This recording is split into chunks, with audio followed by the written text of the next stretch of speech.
This conference will now be recorded. I pledge allegiance to the flag of the United States of America and to the republic for which it stands, one nation, under God, indivisible, with liberty and justice for all. Thank you.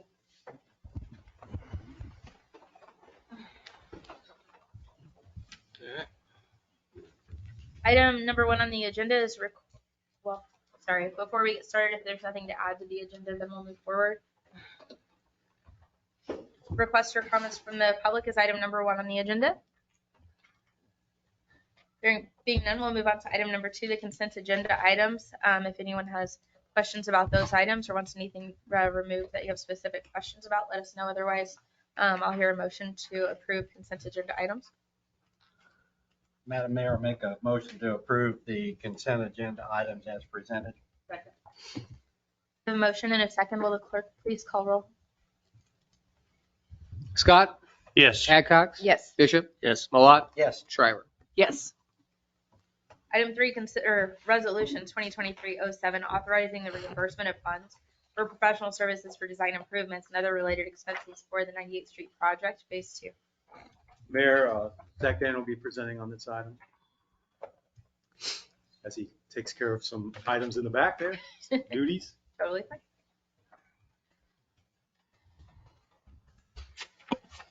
Madam Mayor, members of council, as Chief Mathies pointed out, I'm going to go ahead on your agenda memo. The agenda items 3 and 4 are kind of grouped together because they're related. I'm going to go ahead and tackle that first piece of it, the resolution, the reimbursement resolution for professional services for design improvements. So this is a process we've entered into before when we are starting to incur project costs before bond funds have become available. We did it as recently as March of this year with the trail project. What this does, what Resolution 2023-07 does, is authorize the reimbursement of funds for professional service for design improvements and other related expenses, specifically for the 98th Street project, and that'd be the second phase of the 98th Street project. So the southern phase of it, we were awarded about $4.1 million in SDP funds. In total, the city's match for that project would be $2.7 million. So the reimbursement resolution essentially authorizes us to receive bond funding up to that amount, what the city's match would be. It's very likely that we're not going to request or put into a bond measure the full $2.7 million, just as we start to gather what all those costs are going to end up and what is actually eligible for reimbursement. But the safe route at this point is just to at least give us the authorization. So when this body does come and does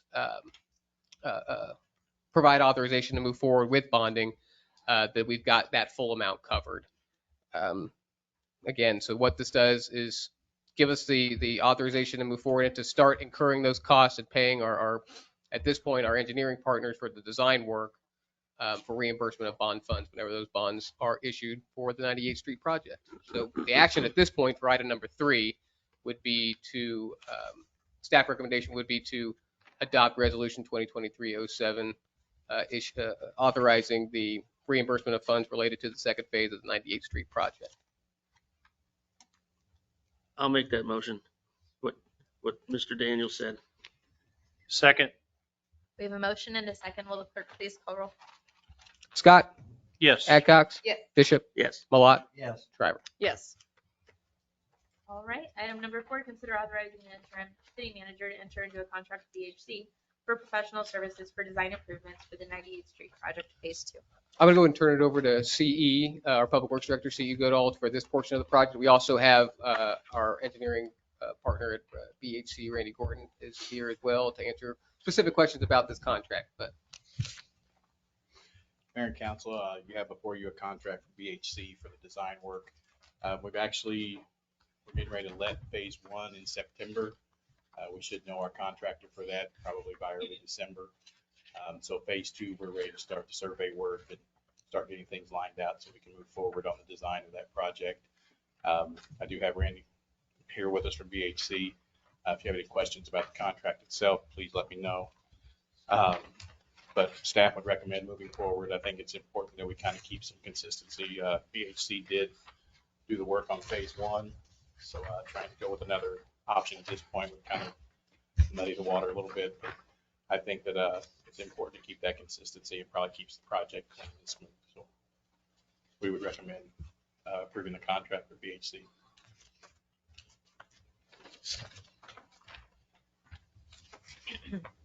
I'll make that motion too. I'm sorry. Do we need to include not to exceed, or is that okay with the motion? That I'm sorry. I think if you just were to approve the contract as written, which it has the amount spelled out in there at that 575,000 amount. Okay. I think that suffice. Second. We have a motion and a second. Will the clerk please call roll? Scott, Yes. Adcox, Yes. Bishop, Yes. Malat, Yes. Shriver. Yes. So if they let that in December.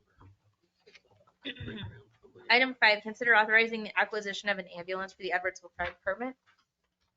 Mayor, we'd call on Fire Chief Tim Whittam to make the presentation. Thank you. He's ready. Mayor, Council, before you tonight is the acquisition to replace the 2014 Osage ambulance. It was a remount that was purchased in June of 2014 when the Edwardsville Fire Department started the EMS service. The purchase price was established at $274,610 after we went to a competitive process through HGAC with 4 manufacturers. Attached to this is not any type of financing at this point in time because the delivery estimation is 24 to 30 months out with a 2-year build. With the pricing is also none of the loose equipment such as power cots and power loads, at which time the staff is recommending that we sit there and lock in the purchase price on this ambulance. We will sit there and come back to the council approximately 60 to 90 days before the estimated delivery time to lock in if we are going to sit there and lock down any financing, if we're going to purchase with cash and any other type of financing we may have with the power load and any other anticipations that we would have with it. The reason why we did this is because the volatility of the market right now, we felt it was not our best interest to lock in and start making payments on a rig that we do not have for 2 years.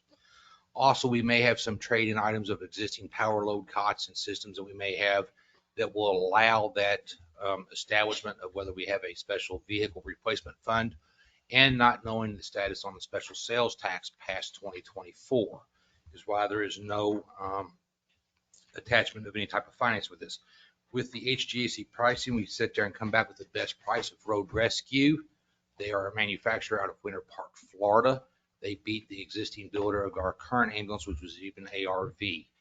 If there are any questions, I will entertain at this time, but staff recommends that we lock in with HGAC pricing for $274,610, which includes the $1,000 we have to pay to HGAC, which is a cooperative bidding process out of the Houston-Galveston area. Chief, I do have a question. Yes, ma'am. What vehicle or vehicles have been purchased for the fire department / EMS with the special sales tax? The last ambulance that we purchased in 2020 that we took delivery of this March was the only other one purchased by EMS through special sales tax. The 2014 Pierce pumper that we took delivery of in January of 2015 was the first apparatus built and paid for with special sales tax. The 2018 Quint built by Ferraro was on special sales tax. And I believe the 2016 multi-purpose wildland fire apparatus was also on special sales tax. All were fully paid with the special. The only one that's not completely paid off on special sales tax right now is the 18 Quint and the newest ambulance we just took delivery of in March. Those are paid, they're not paid off, but they are paid with the special. It's sales paid tax. with special sales tax, but not paid off. Yes. But wanted everything that else has on been on special sales tax. Wanted that on record. Yeah, pretty much you our so entire much. fire and EMS fleet will come via that sales tax. Thank you. Yes. And what's the life expectancy of the ambulance? How long should it 5 to last? 7 years. Our established replacement cycle is 5 to 7 years. Now, with the purchase of the 2020, which we took delivery of, in this one, they are not typical complete builds. We will sit there and remount in the 5 to 7 years and then go back out to another complete build. So what you will have is the 2020 in about 5 years will be sent off to where the back body will be remounted with a whole new ambulance body. And the back body will be remounted on a brand new cabin chassis. And the same thing will be done with this one, so that we're trying to sit there and have a reduction in price. So the cabin chassis we replaced about every 7 years approximately.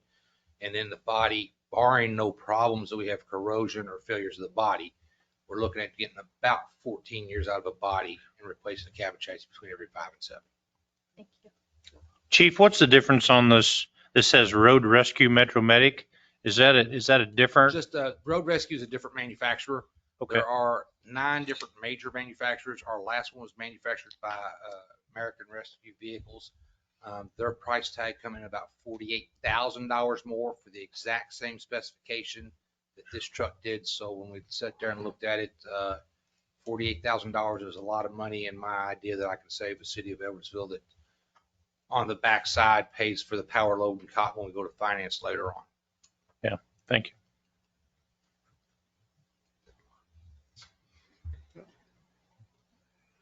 And you did say that this price would, if we agreed today, it would lock it in. This is the locked-in price. Okay. So this, once we file the paperwork with HGAC, this is the price, understanding that it'll be 2.5 to 3 years, or 24 to 30 months before it comes in. This locks the purchase price in because the next purchase price increase will not occur until October on HGAC. So this is the price that we have for the next, I think it's 45 days by the contract to go signed. Right. Thank you. That's good to know.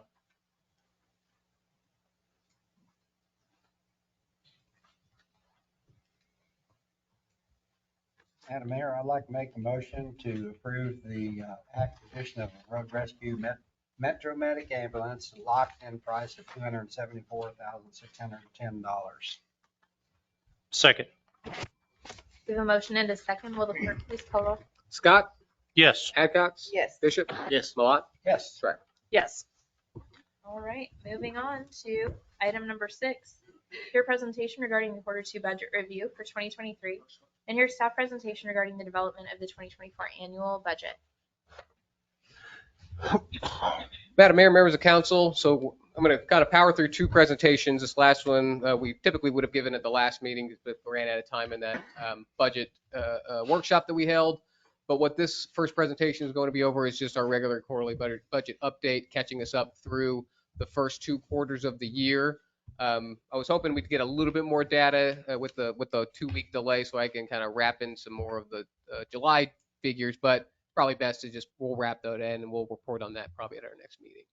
But as always, we'll start with our general fund revenue. 6 months into the year, we are at 96% of our total estimated collection for the year, which is right on track where we've been in the previous years. No major complications or concerns out of the property taxes at this point. They seem to be coming in at the clip that we expect them to come in. For sales tax, we're trending a little bit ahead 6 months into the year. We're at 50% of where our budget would be typically. We're at 47%. We have a kind of is up at the high end of the year, or excuse me, at the far end of the year are usually better performing than the first half of the year. So this is the area too, as we start to look at, different ways that when we're looking at mill levy control for fiscal year 2024, so we tend to be pretty conservative when it comes to sales tax estimates, because I don't want to overestimate sales tax estimates, and I don't tend to overestimate sales tax estimates. But the more data we get, so if it's 7 months into the year, it does look like we're going to finish pretty strong, I will adjust our estimates, which would essentially pump a little bit more money into the general fund reserves, which would, give us some play with with our amount of reserves that we have to do, which has got some relationship to the mill levy. So all that to say, this is all kind of one big pie that interacts with each other. It's the better sales tax does, the more resources we have that can get diverted away from property tax uses. So it's always good to see sales tax performing at a higher rate than what we were anticipating. Similarly, franchise fees is coming in pretty strong, stronger than anticipated, stronger than what the previous year's budget would estimate at this point. So we're a little bit more than, or a little bit less than $300,000 out of our estimated $512,000 for franchise fees. So that'll be one to watch. Again, don't want to overestimate anything at this point, but we're seeing encouraging numbers halfway into the year. Gaming revenue too, it does tend to sometimes slow down towards the end of the year. So we're currently at 51% of what we had budgeted, which is $435,000.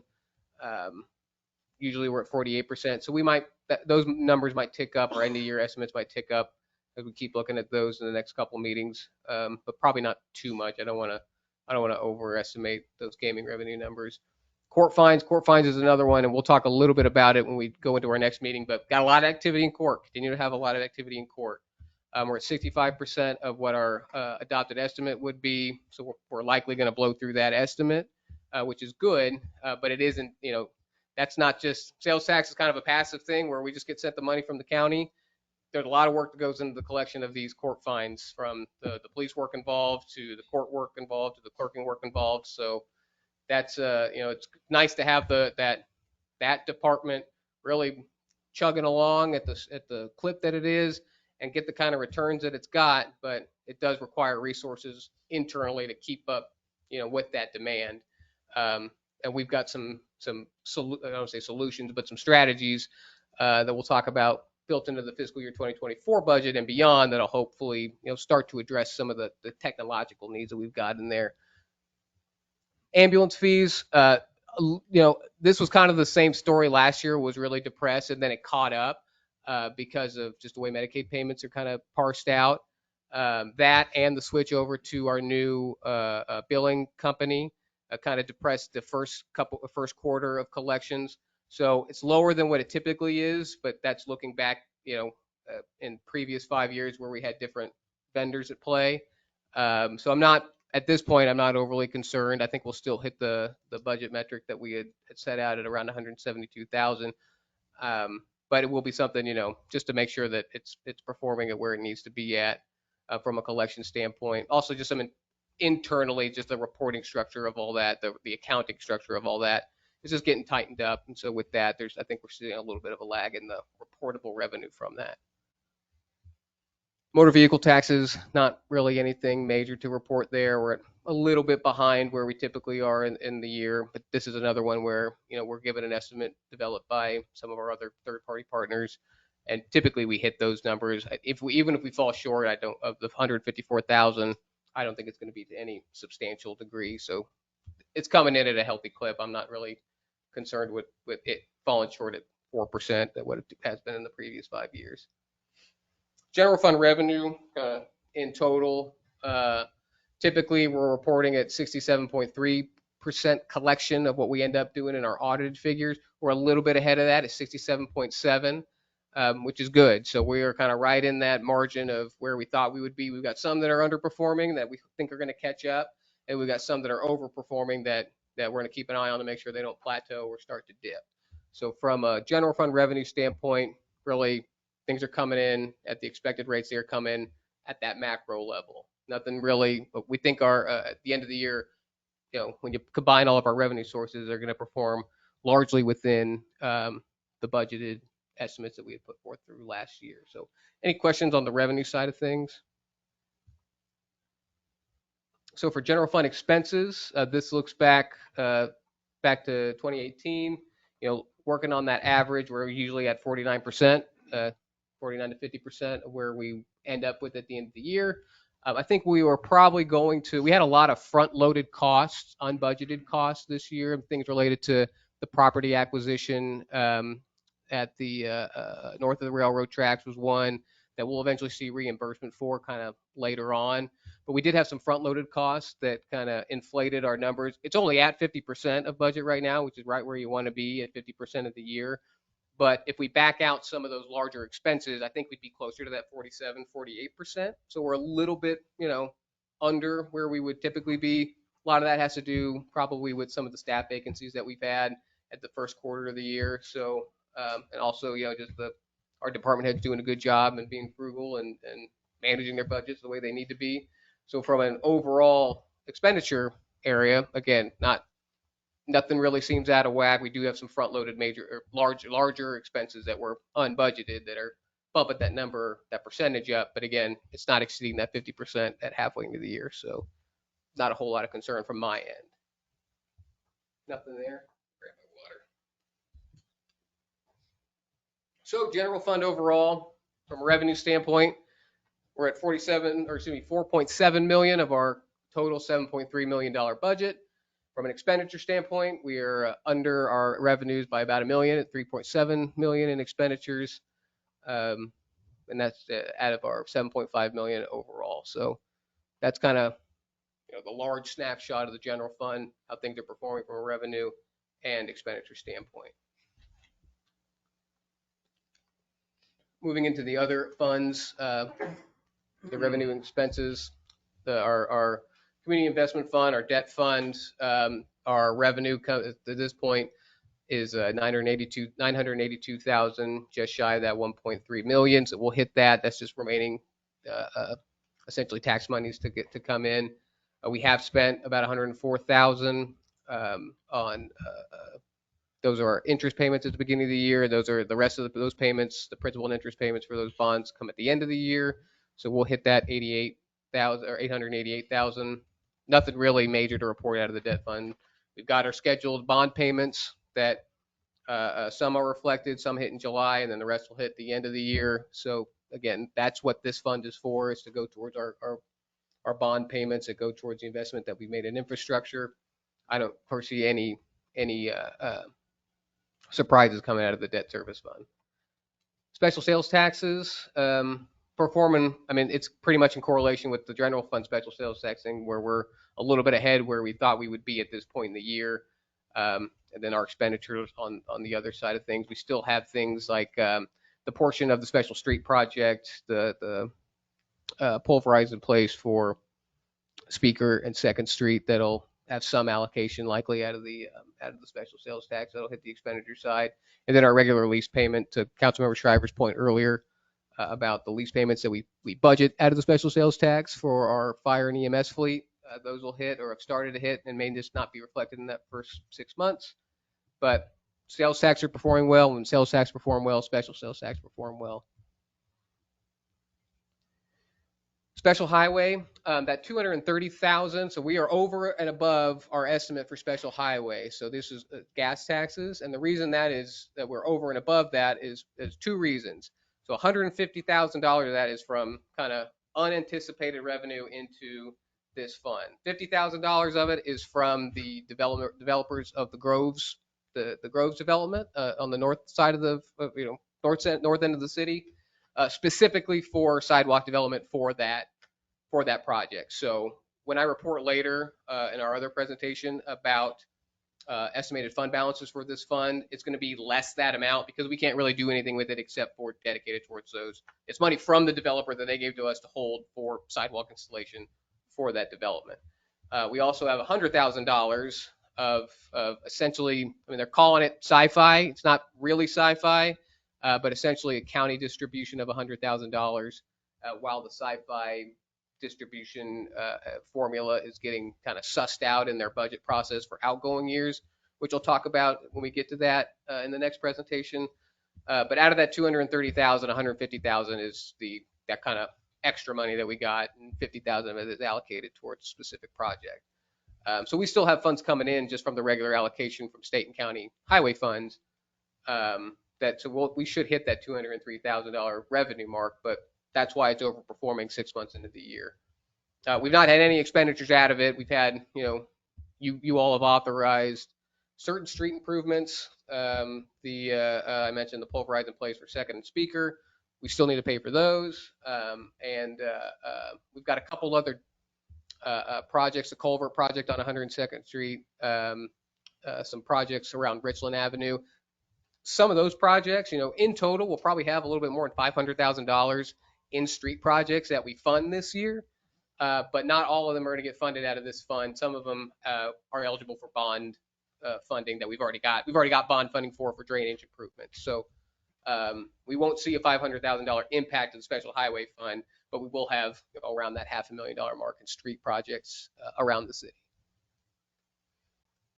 Nothing really going in economic development. We don't budget any revenue in there unless we know there's an IRB or some kind of project where there'd be some allocation of origination fees into there. There was nothing on the horizon, so there's no revenue to report. And then some of the expenses are really just related to our membership to the Wyandotte County EDC and the local Chamber of Commerce, or if we're doing a sponsorship for this event or that event out of the Chamber of Commerce. we usually budget out of here so it doesn't hit the general fund. We build in $70,000 for expenditures just in case we have some project that comes up that we need professional services for, or if we have something that requires additional legal analysis from some of our bond attorneys. We always plug in some money in there so that way we know we can afford it. Luckily, the last couple of years we haven't needed any for legal action. Solid waste fund coming in. I do want to plug Elizabeth Lear, our customer service clerk up at the front, who's done a really good job at really bird dogging some of our delinquent accounts and getting folks caught up and getting them on payment plans and recouping some of that money that's just kind of been floating out there that's been owed to us. So that's been a good impact to this fund specifically. And then our expenditures are really at this point the regular contracted amount for the trash service to KC Disposal. Similarly on sewer fund, this is from collections up through the first 6 months of the year. It is a little bit depressed because there was a BPU calculation error related to the mobile home park. So we calculate sewer bills for commercial customers, which what the mobile home park would be based on actual usage, not the average winter averaging that we do for residential customers. And BPU had actually provided us essentially faulty data for the mobile home park to the tune of about $50,000. So the park paid it, paid what was billed to them, and then we discovered it and kind of cross-checked the different data that we were receiving, discovered the error, and we're able to demonstrate that to the mobile home park. So they've since caught up, but we'd be a little bit farther ahead by $50,000 at this point of the year. But again, a lot of that work, I do want to give credit to Elizabeth, who's really a staff member who's been given the time to keep a close eye and track these things so we don't let these kind of things. We would discover a $50,000 shortfall eventually, but she was able to get right on it and track down the parties and make sure that we were paid for it. On the expenditure side of things, we will have some payments related to some costs related to the lift station development, and we will get paid back for that project through the TIF in the Woodend, commercial park off of the Kincaid project. But we won't be seeing those funds, the reimbursement, probably until fiscal year 2025.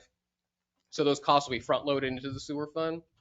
So we'll start to see those before the end of the year. Nothing's reflected at this point, but we'll start to see those reflected as well as the increases in the UG wastewater, wholesale wastewater agreement that this body approved a couple weeks ago. So kind of blew through that, but really the long story short of where we're at halfway into the year is, things seem to be chugging along pretty good. Department head has got a good handle on their budgets. Nothing's wildly out of range from a expenditure standpoint, and more to the good. We seem to be in some strong footing from a revenue standpoint. So hopefully that continues as we continue to look at the budget. So when we get July data and August data, we can kind of factor those estimates in for 24. Any questions? I do have a question. Can you clarify, did you say the BPU billing So is through the city for sewer, because we don't go out and read water meters. Okay, I took it as the BPU bill itself. Right. Well, what BPU does, so how sewer is billed for commercial customers is that BPU, because it's based on your water usage, and there's a formula that incorporates your water usage. They read the actual water meters and then report that data back to the city. So they provide us with the spreadsheet of every Edwardsville customer, and here's their usage data for the last reporting period. And then we enter that into our formula, which spits out what their sewer bill is going to be. In this specific instance with the mobile home park, something was faulty in their calculation, and it essentially shorted $50,000 worth of water or of sewer service towards us, which we discovered, and we're able to demonstrate it. The trailer park has since paid that, but that's kind of the reporting because sewer is based on water usage, and we don't read the meters. BPU reads the meters. They send us that data. Thank you. Mm-hmm. All right, we'll roll on. I'll tell you what. Click the second arrow. So this will be our continuing look at the 2024 budget. So up until this point, we've really been focused on the general fund and that revenue neutral rate. So for tonight's, we're going to kind of round out what the staff recommendation is for the other funds, and then we'll leave some time at the end for your feedback, both on what you've heard so far, and then to give me some feedback on the information you heard about the general fund, and then just really I'm going to be asking for some direction as we really start to firm up what that final budget's going to look like over the next couple of meetings. So again, same slide that you've seen a bunch of times, our staff priorities, continue to make investments in the critical infrastructure of the city. That's going to be the area that we are really focused on in this presentation, because the employee retention and recruitment, that's real largely a compensation and benefits type issue that's handled in the general fund. And similarly, the tax burden relief question, that largely, where we're going to find that mill levy play, we're going to find it in the general fund. That said, there will be some kind of strategies that we're presenting with these other funds that they're not strictly a mill levy reduction, but we think that some of the strategies that we're implementing will have some positive effects on residents' pocketbook.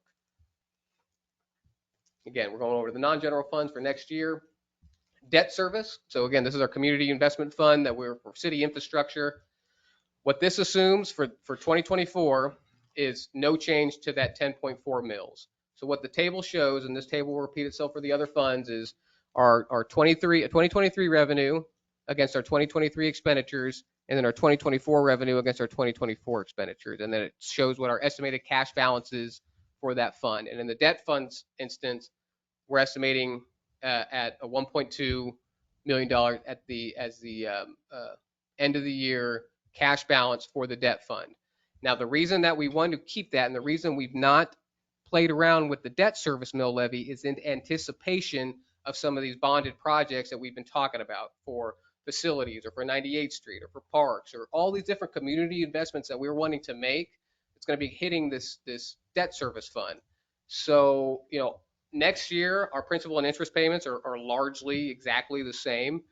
But in 25, those will drop by about $200,000. So we were typically paying that $880,000 in debt payments for principal and interest. In 2025, we're going to be paying close to $670,000. And that's not because debt is falling off, but the farther you get into debt, your payments go down. So specifically, the general obligation debt that we issued in 2013 and 2015, that's going to be where we're seeing that big drop in. We're still making payments, just not as much payments because the debt is starting to, become more mature. So when that's around the same time too, that if we are going out for bonds, then we're going to start seeing payments hit the debt service fund. So the reason we like to keep the debt service, the mill levy, stable is so that it can absorb that new debt without having to raise your property tax mill, your tax rate at all. So we'll come in at the end of 24, if all this kind of shakes out like we're anticipating, with a $1.2 million fund balance, which can go towards principal and that front payments and pay that down, as well as in 2025, a reduced principal and interest payments from our debt just kind of starting to roll off. So we'll have that capacity to take on more debt. I mean, our bond counsel have presented this information. Our previous city managers presented this information. We're going to be in a really enviable position from a debt capacity, from an investment capacity, really, going into 24 into 25, and not have any impact on the mill rate in the debt fund service. So again, we'll have more cash on hand to support these community investments, and just more capacity because some of that debt's falling off. Any questions on the debt service for 24 going forward? All right, seeing none. So our special street fund, 2023 revenue, $350,000, and 2023 expenditures. These are the updated, these are estimated ones, so they may be a little bit different than what was originally budgeted. I mentioned we'll have about that fund balance at the end of 2024. That $500,000 is less that $50,000 of dedicated sidewalk funds for a specific project. So that's kind of taken out.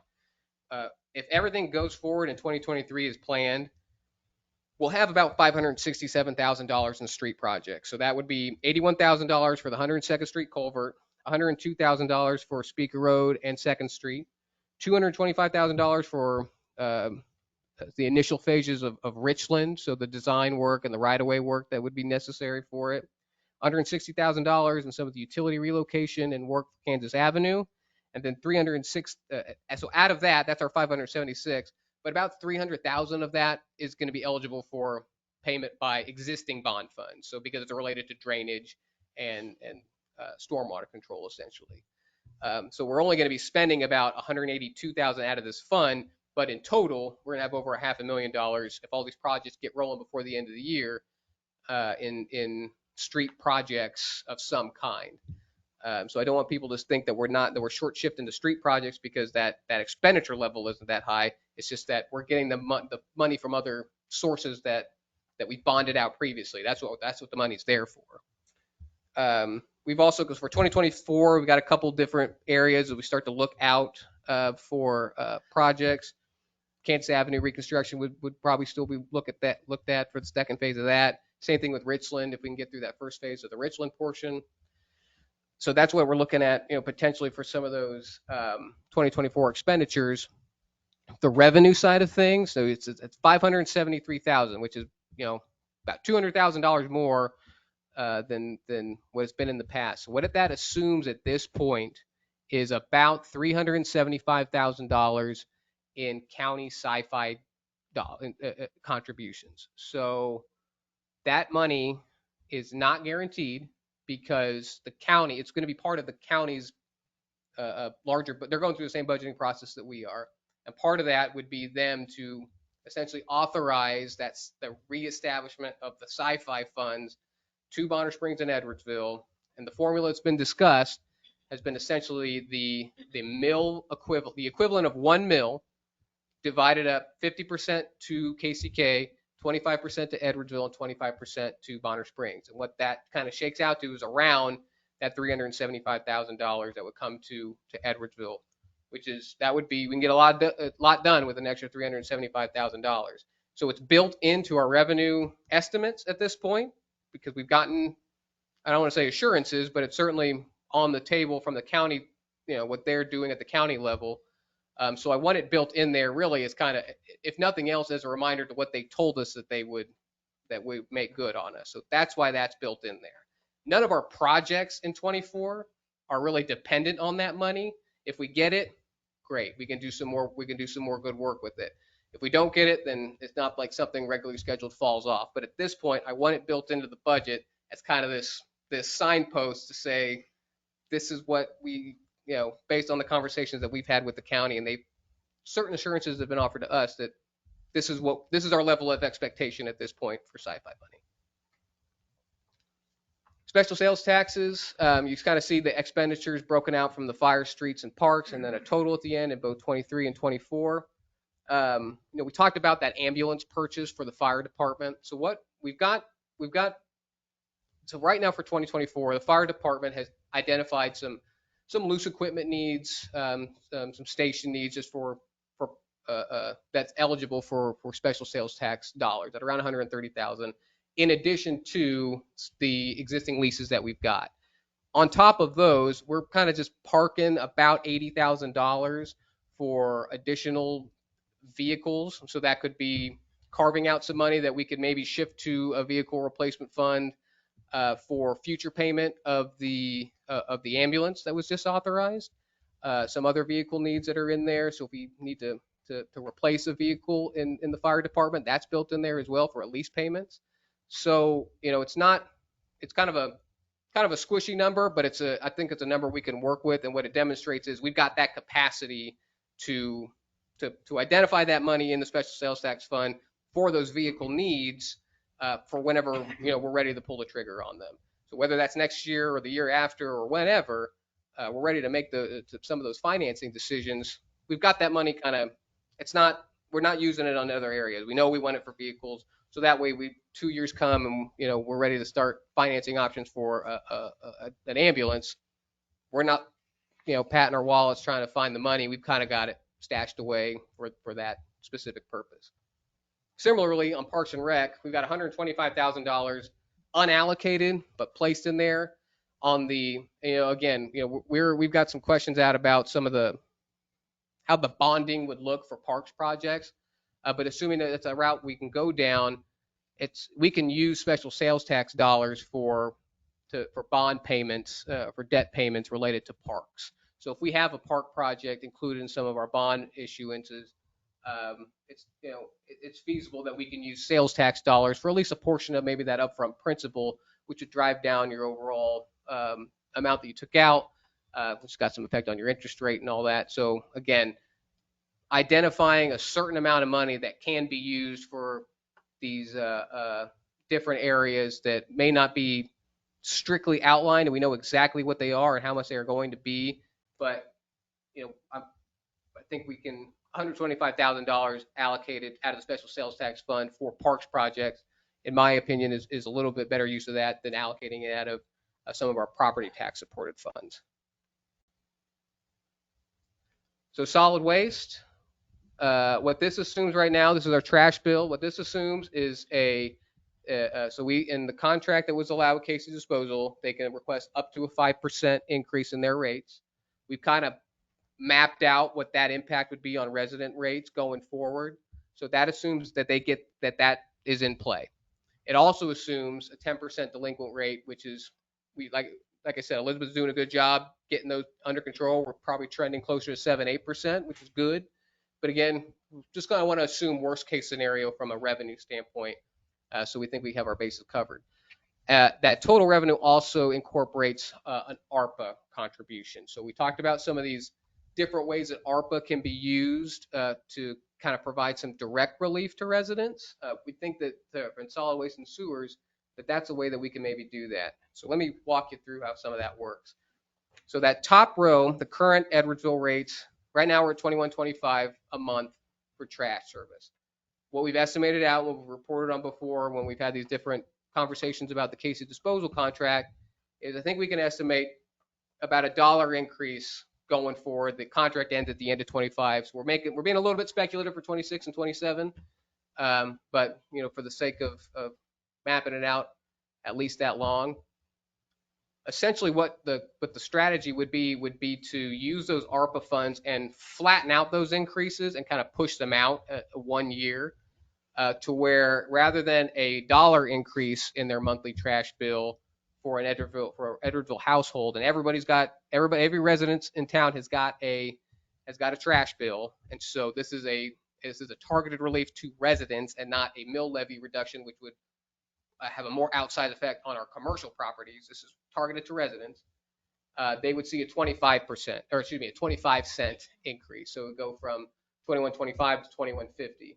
So your total savings from what it would be to what the ARPA infused rate is $9 a year in annual savings, which not a ton, when you think about it, when you just say it out loud, $9 every year.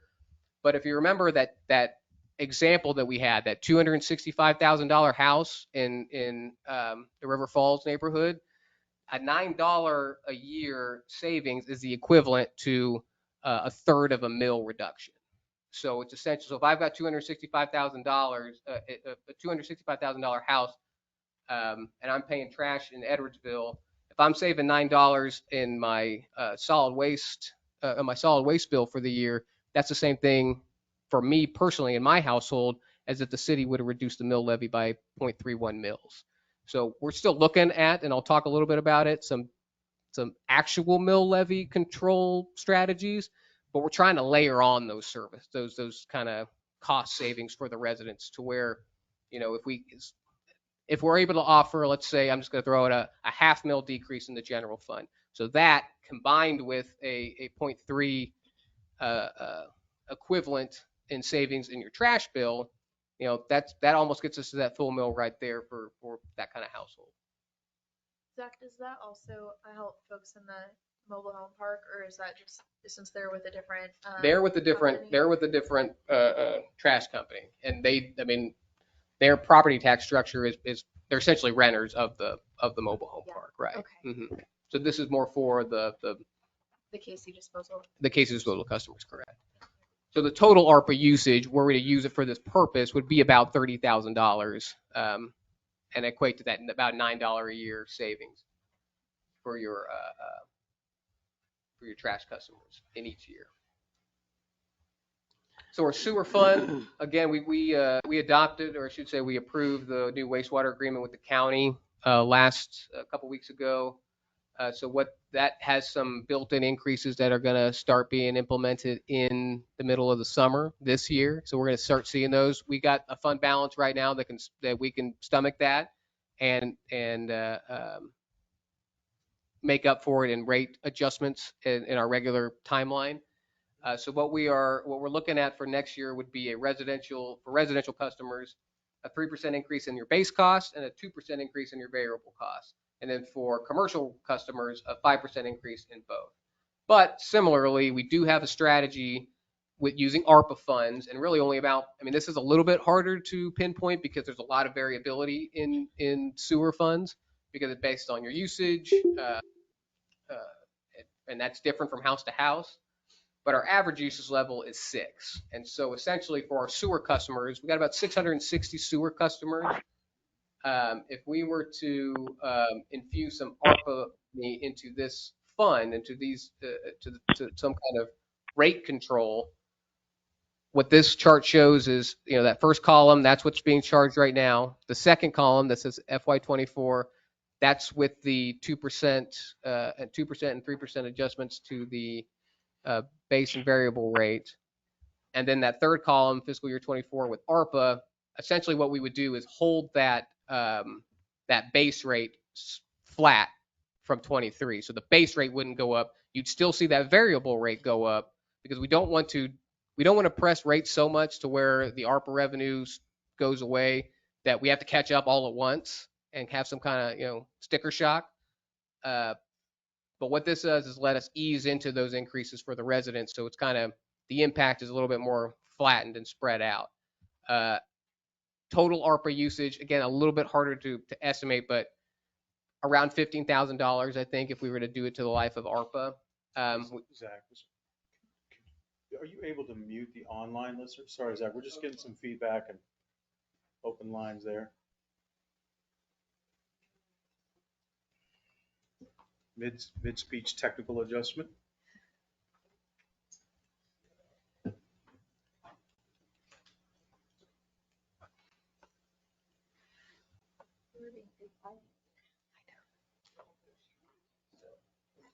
Thank you, Zach.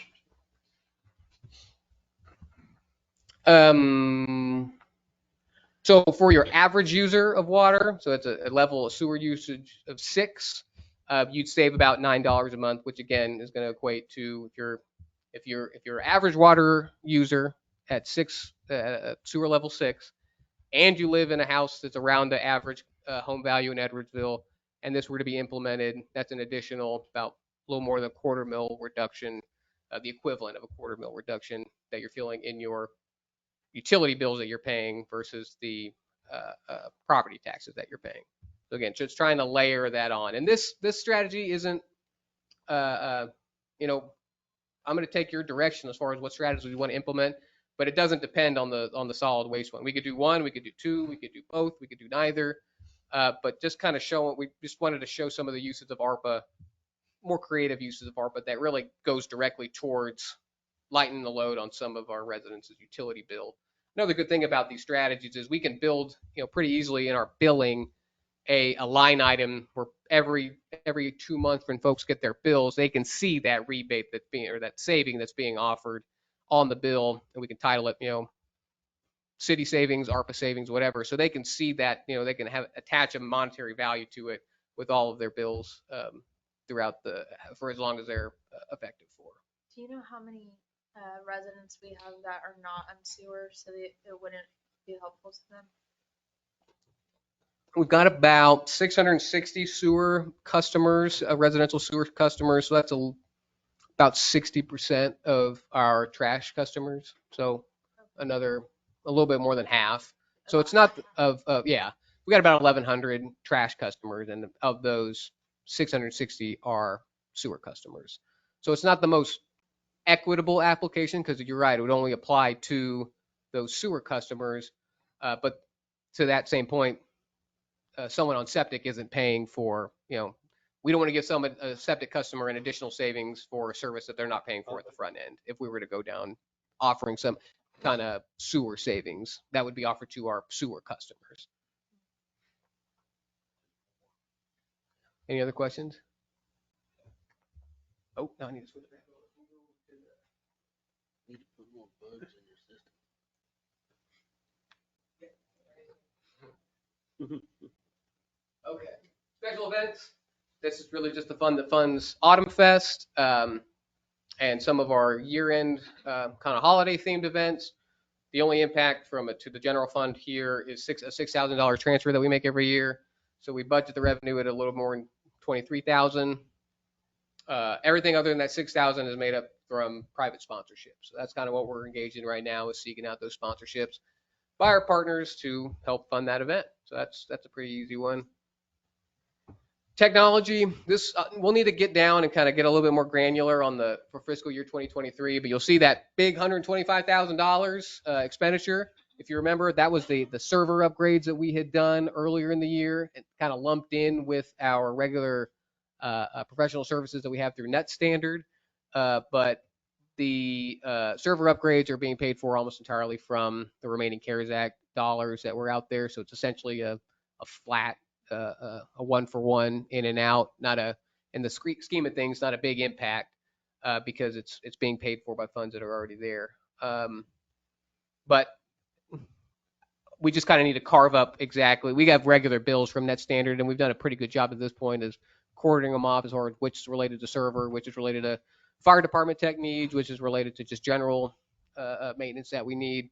But all in all, that's around where that number is going to land for 2023. And in 2024, just kind of business as usual out of that fund. Economic development, I touched on it earlier. We don't budget any revenue in there really, because unless we know there's a project that would add to that fund. And the only expenditures are in there in case we have professional service contracts related to economic development that need to be reviewed or we could pay for if we had some kind of economic development coordinator dedicated to the city. This is a possible use of those funds. Or if we have, something related to a legal proceeding that we want to use bond counsel for in economic development, we pay for them out of these funds. So that's kind of the whole of the budget. We talked about the general fund 2 weeks ago, so this is the rest of it. Our ARPA considerations at this point. So we are recommending technological updates to the software in administration and in court. Now I talked about the pretty heavy court activity that we've had, and we've had over the last 3 years, and we continue to have. That would operate a lot more efficient for both the staff performing the work and our court customers coming into the courtroom if our software wasn't a dinosaur, which is what it is now. Same thing for our administrative services. So people who want to pay bills and want to pay online in different ways and want to be able to track their bills. We just don't have functionality with the current system that we've got now. Also, if we were to move forward at kind of the strategy that we're looking at, we would be using the same vendor for these two funds. So there is some relationship between the financial side of municipal court and how it affects the general ledger. If we were to use the same vendor, which is Tyler Tech, which is who we currently use on the admin side of things, but don't on the court side of things, that would introduce some efficiencies in there. But all in all, that's a big purchase, an all-at-once purchase, just to get that process going. $270,000. So what our recommended use for ARPA funds is $270,000 out of the $678,000 to make those upgrades, really necessary upgrades for admin and for court. And one of the other, considerations in that area is we're talking about facilities and, upgrading our facilities and having a nice building for police and for court and for admin and for the public to use. We don't want to import an outmoded technology that, into a new building that the function of what we do isn't going to be there, the functionality of it, because the system is so old. So is that something that would move into a new facility? Oh yeah, and we're already running into with the server updates.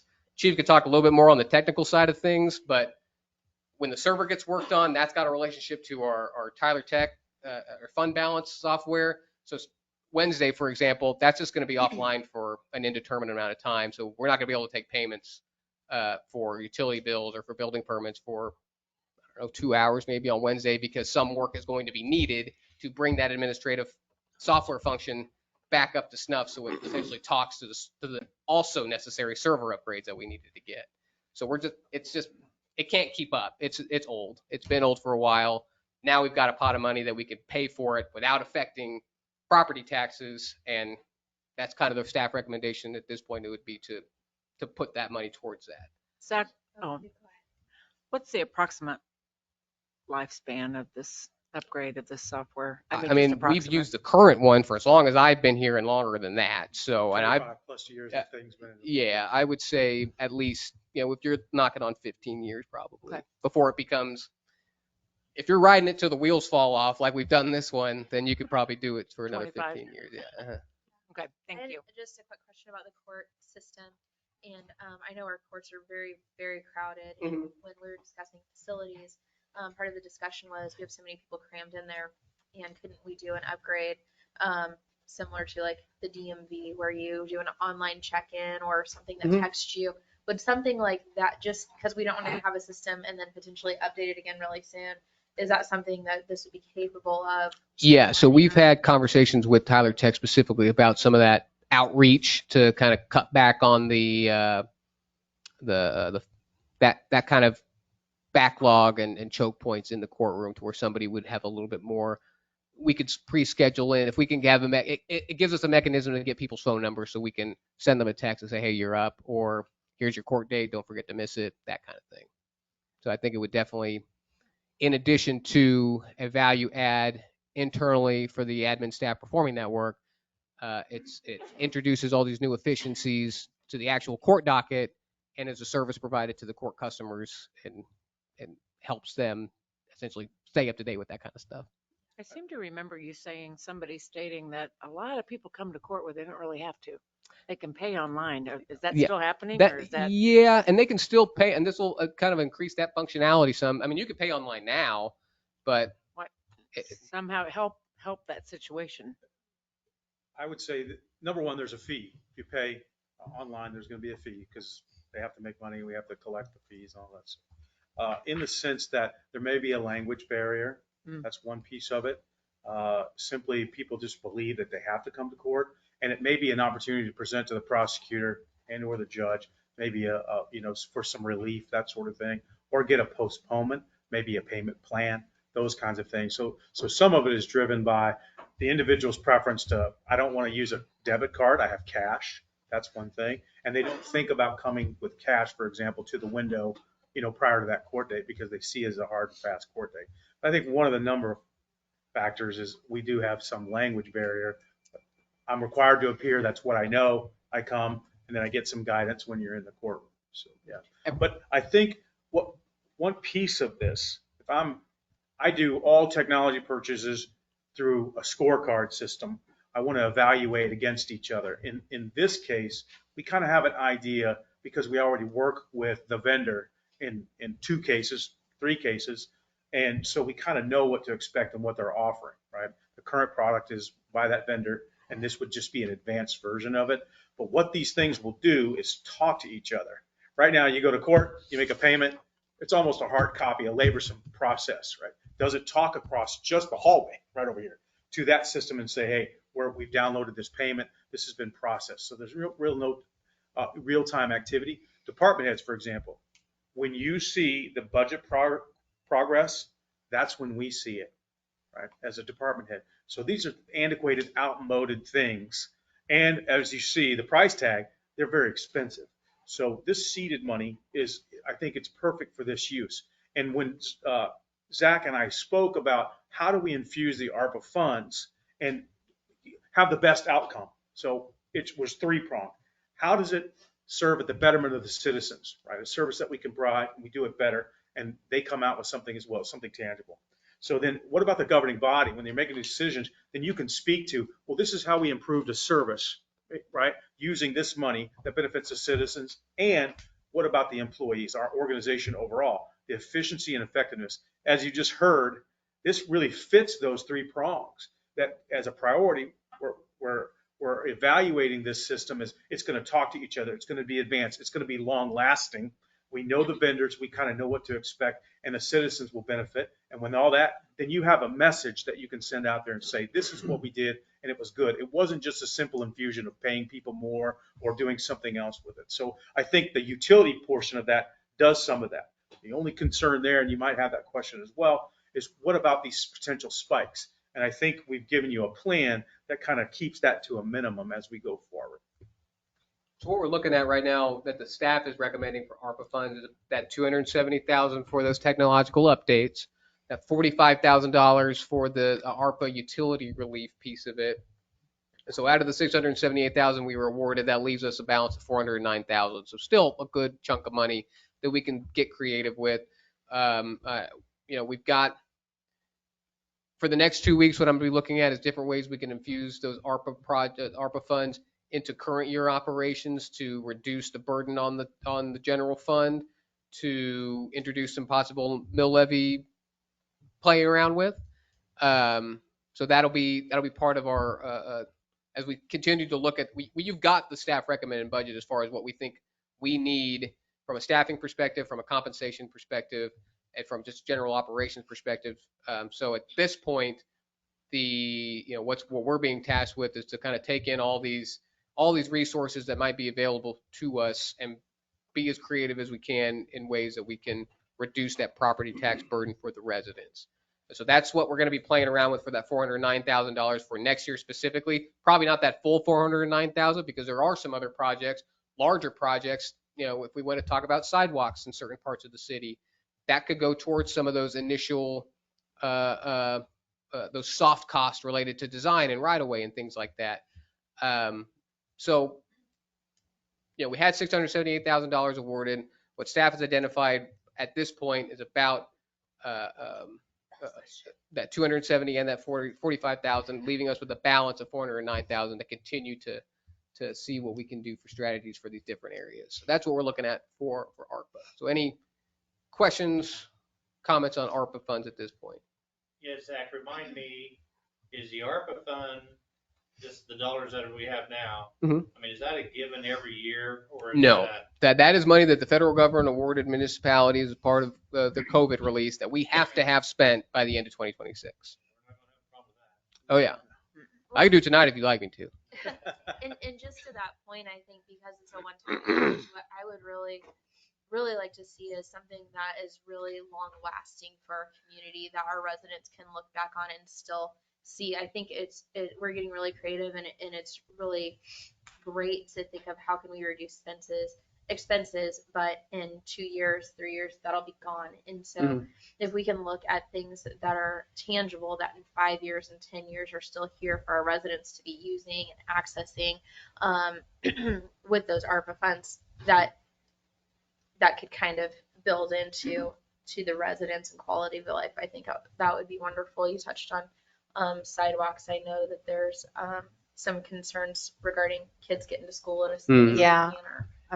I've got a lot of residents in Williamson Farms that have voiced that they would like a sidewalk so that their kids can actually walk to school, and a lot of them. And I mean, on my side of Williamson Farms, they walk that dangerous road, and they've, said that they would like it. So the Planning Commission, I know, has talked about, and I think Bradley's here, so he's been working with the Planning Commission specifically on our comprehensive plan update, and a portion of that has been a dedicated conversation about sidewalks and trails in different parts, the underserved parts of the city. He kind of put together some materials for the Cemetery Parks and Public Spaces Board to look at too and provide some input, and their input was pretty much in line with what the Planning Commission seems to be going towards, is that interconnectivity of our sidewalk and trail system, and then with a focus in that area around the schools, because that's where we're seeing that the highest level of potential users and just the most concentration of foot traffic that could be generated in that, and providing that connectivity. So that $409,000, that's not going to pay for a lot of, that's even the $678,000, might not go, depending on how the sidewalk project is to come together, might not fund the complete construction and right of way and design of a sidewalk project. But $409,000 can certainly get us started for those front end costs that you need to do for these kind of projects related to design, right of way, different planning pieces of it. So that's certainly something that we're taking a look at. Zach, I'd like to throw on, speaking of sidewalks, I had mentioned probably 10 times in the last couple of years about possibility of a sidewalk from our downtown area over to the dollar store. Yeah. Mm-hmm. And I had talked to Mike before, and he said, you got to get that property somehow. And I don't know, where the property is now, the fence was put in on the north side of the tracks. Mm-hmm. And there's that area there, if it belongs to the bank or if it belongs to the city or whoever, if we could go there and then negotiate with the dollar store and the convenience store about getting the sidewalk put back there Mm-hmm. and around. I mean, when you see somebody on a wheelchair on the side of the highway, you have to kind of wonder if we're doing anything right. Mm-hmm. I think that's something that maybe the planning commission could maybe study into a little bit. Once you get into that area, I totally agree. I'm just throwing out there the consideration of that area. It's kind of narrow, a lot of different right of way that's not ours that you got to kind of be in and out of. Not to say that, I mean, I totally agree with you. That's where you see folks in the most dangerous spots. They're going to and from the densest, most part of our population, back and forth a lot. And so that's, if you're talking about highest use, that's definitely one of those areas that would have that highest use. Realize that walk up there, I mean, that's their only choice is to walk up there Right. and get what they want and walk back. Those planning costs that I mentioned, that would go towards, I think there would need to be a lot of consideration with the railroad and the highway and these other different private partners in there where we got to get everybody to the same table and moving forward. But yeah, I totally agree. And then the other thing I want to mention on the 270,000 for the technology updates, maybe that's something we ought to consider doing ASAP instead of putting it on the back burner. I do know that there is some momentum to do the research. Then that's the first thing we have to do. What's the product evaluation and things? So we're already moving in that direction, somewhat free. But I agree. We don't have to set this just with the next year's budget. Right. This ARPA fund stands alone. Right. And then you can make a decision as a body that, hey, we want you to go ahead and pursue this, bring us some actual numbers, and then we can approve that. So if that is the guidance, Mayor, we can certainly do that. Yeah, I don't think it's unrealistic to think that before the end of the Especially if year. we're obsolete. I mean, Sure. We've got technology that's 25 years old. Yeah. It's been old for 20 years. It absolutely has. And there is such an incompatibility because of the advancements of, Windows and operating systems. And this hasn't kept up with that we're only using about a third of that entire product where we can't run reports and things. And that's why some of these side updates had to be done. So if I thought there was a priority where this is an expensive product, we have this money, it meets these three-pronged tests that I somewhat, not arbitrarily, but I thought would be good, a balance for everyone, I think this is the priority that you could move on should that be the wish of the council. And I think that just kind of like we talked about before with the court system and like 200 people showing up. Not that we want that many people to be there, but those guys, usually have jobs to get to. And Yes. I couldn't imagine showing up and waiting in line for 150 people and telling my boss, I don't know when I'm going to be able to make it. A lot of times people get stuck in a spiral because of something like that. Then they're getting in trouble at work and then they, have it just is hard to get out of that. And so if we can make it a more user-friendly system so they know this is about when I'm going to be, the DMV is about the slowest anything. Yes. So if we can get something like that where they have an expectation, I'll get in here and I'll get out. I feel like that would be really a service too. It's not only our residents that use our court, but it would be a service to our residents. I think the interactivity through the internet, however we can do that to make it more convenient. And we have somewhat of those resources now, but not expansive like maybe a more progressive system would have. So I think if you're spending money wise, that this would be good, for sure. Well, another point is if it's compatible with picking up and moving to a new Absolutely. facility. I think that's my opinion, but hopefully the council. And we, that should be done. I'm hearing some consensus about we want us to start firming up some of these proposals and the research that we've already been doing and bring them back to you, which we certainly can. This process in both of these instances do take some time for the transfer of all the data. It's probably on the admin side of things, you're probably looking at least 8 months before say we pull the trigger on a purchase and an upgrade, migrating all that information to the upgraded software. So it's not just kind of a flip the switch. I mean, we would still be functional and have access to what we currently have, but as far as it's kind of a longer process to get it. You want it to be operating right on day one, and that takes some time and you would have all the history in there, so I can pull the kind of reports that I pulled for you guys.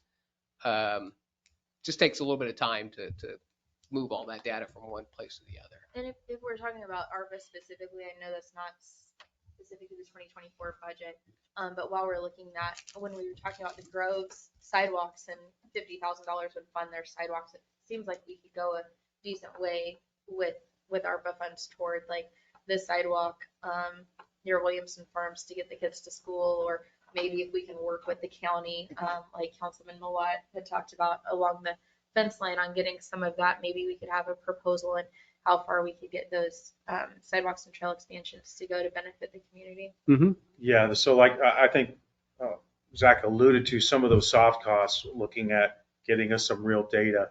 Is it really feasible? Or do we have that particular amount of money at all? But could we do some things that gets us ready for that, and then find maybe other sources if we needed to?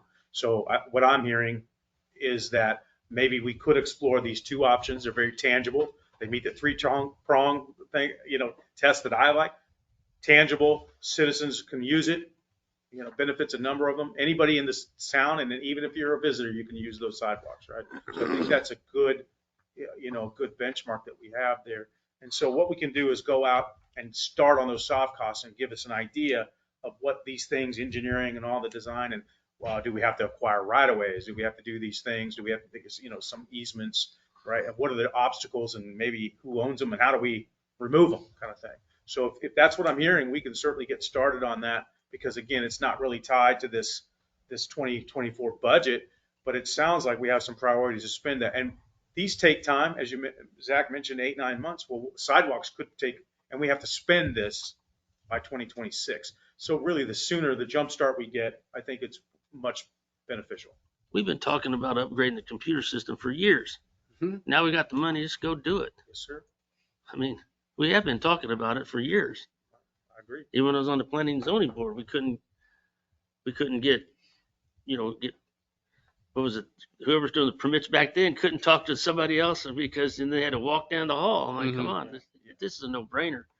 It's a gift, Yeah, I'm hearing some feedback that says staff should go and do these things, and if you're okay with that, we will bring back some information on these topics. I think that would be good, just a little further research and more information so that we can get some. For sure. Okay.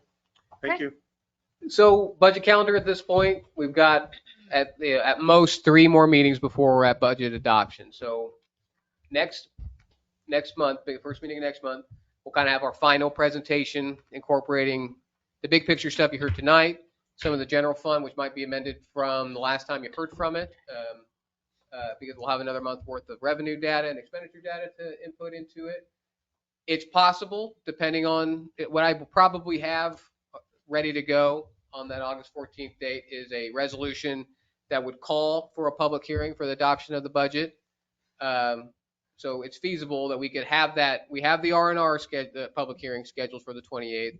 We can also hold the budget adoption public hearing on that same day. They're 2 separate public hearings, but I think, again, this is kind of dependent on what you guys tell me in this meeting after this presentation, and then at August 14th. But it's not out of the realm of possibility that we could be ready for budget adoption if you guys are comfortable with the feedback that you can give me for 2024 in August 28th.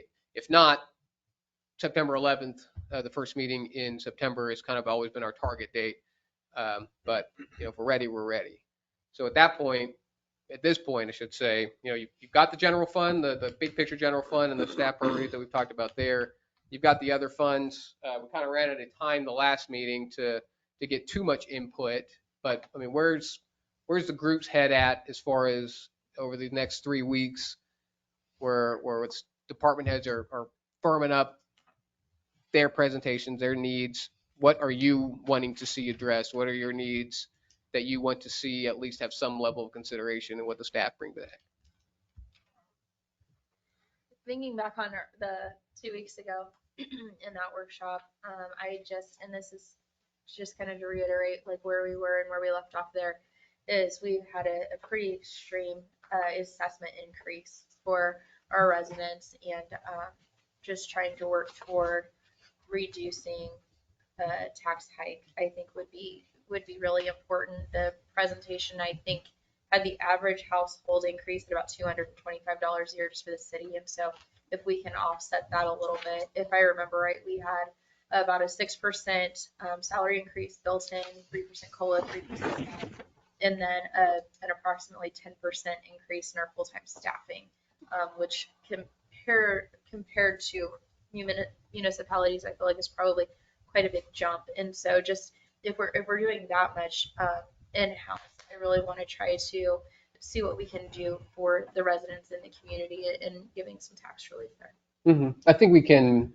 with some of the, even over the last 2 weeks, some of the data points that we've got in, that I think we could factor into the general fund. I think there is an opportunity for the staff recommendations as far as compensation adjustments and staffing levels to go forward, in addition to some mill levy adjustments for 24. So that's kind of the golden goose that I'm pursuing right now, is to be able to get both of those priorities addressed at some level.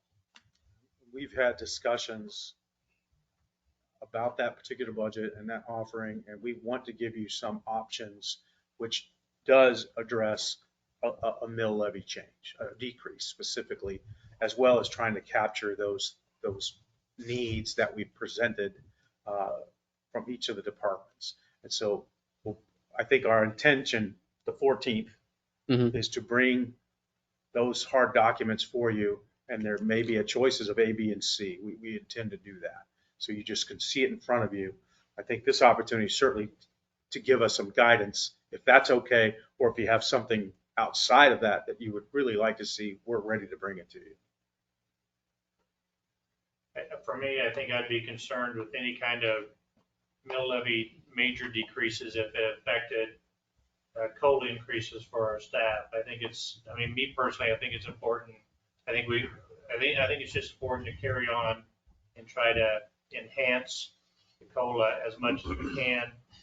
I think we've heard it, time and time again from both of our chiefs, about the challenges of recruitment and just getting staff and keeping staff. So I just really believe in taking care of our staff that we have, and especially we've got great staff. So I think me personally, that's what I'd like to, if we could figure that out too. Yeah, well, the staff recommended budget is going to remain that staff recommended budget as far as in those areas, specifically in compensation and staffing. That's what, based on what we're hearing from the department heads and the data that I'm able to pull from, as far as available resources, that's what the staff recommendation is in those areas. And so, to Chief's point, these are kind of documents of compromise sometimes to get everybody satisfied. So we'll probably have some options that'll again try to address that need as well. That's why it's always on the budget, or on the budget priorities for staff and all of these discussions, because we're well aware of the staffing crunch that we're in at this point. And yeah, I just don't want us to forget, even if they, like the mayor mentioned, that we did increase, last time, and that's fine, but I think we're still behind, in my opinion, from what I'm hearing, and I don't want us to be behind anymore. I'd like for us to be, competitive, equal, if not more so. So this is a great, desirable city community to work with and work in, especially what we're planning on with facilities. So. Yes, sir. Mayor, very quickly, I think in response to, as I prefaced earlier, we're going to give you those options. And from what I've seen, again, it's my first day, but I've been trying to ramp up to this. I can't use that excuse forever. But what we're trying to do is get intimate with this budget so that we can present you, if there is some consensus that, okay, if we could work in some reduction in the mill tax burden, we're benefiting the citizens, the governing body, and their messaging, and the employees as well, because we believe that we can present you something that says we can do all of these things without negative impacts. That's what we want to come with. And if that can't happen, right, we'll come and say, frankly, this is what we can do based on kind of the consensus. So in this discussion, that's somewhat what we're looking for. And our pledge to you is give you the ABCs of choices that then May would answer that. You say, are the COLAs in there? Are these raises? Are the staffing? Are the capital investments, the equipment, and that sort of thing? Is that all here? But at the same time, were we able to then meet that goal of maybe a slight reduction or a full mill reduction, or something like that, and still do what we want to do?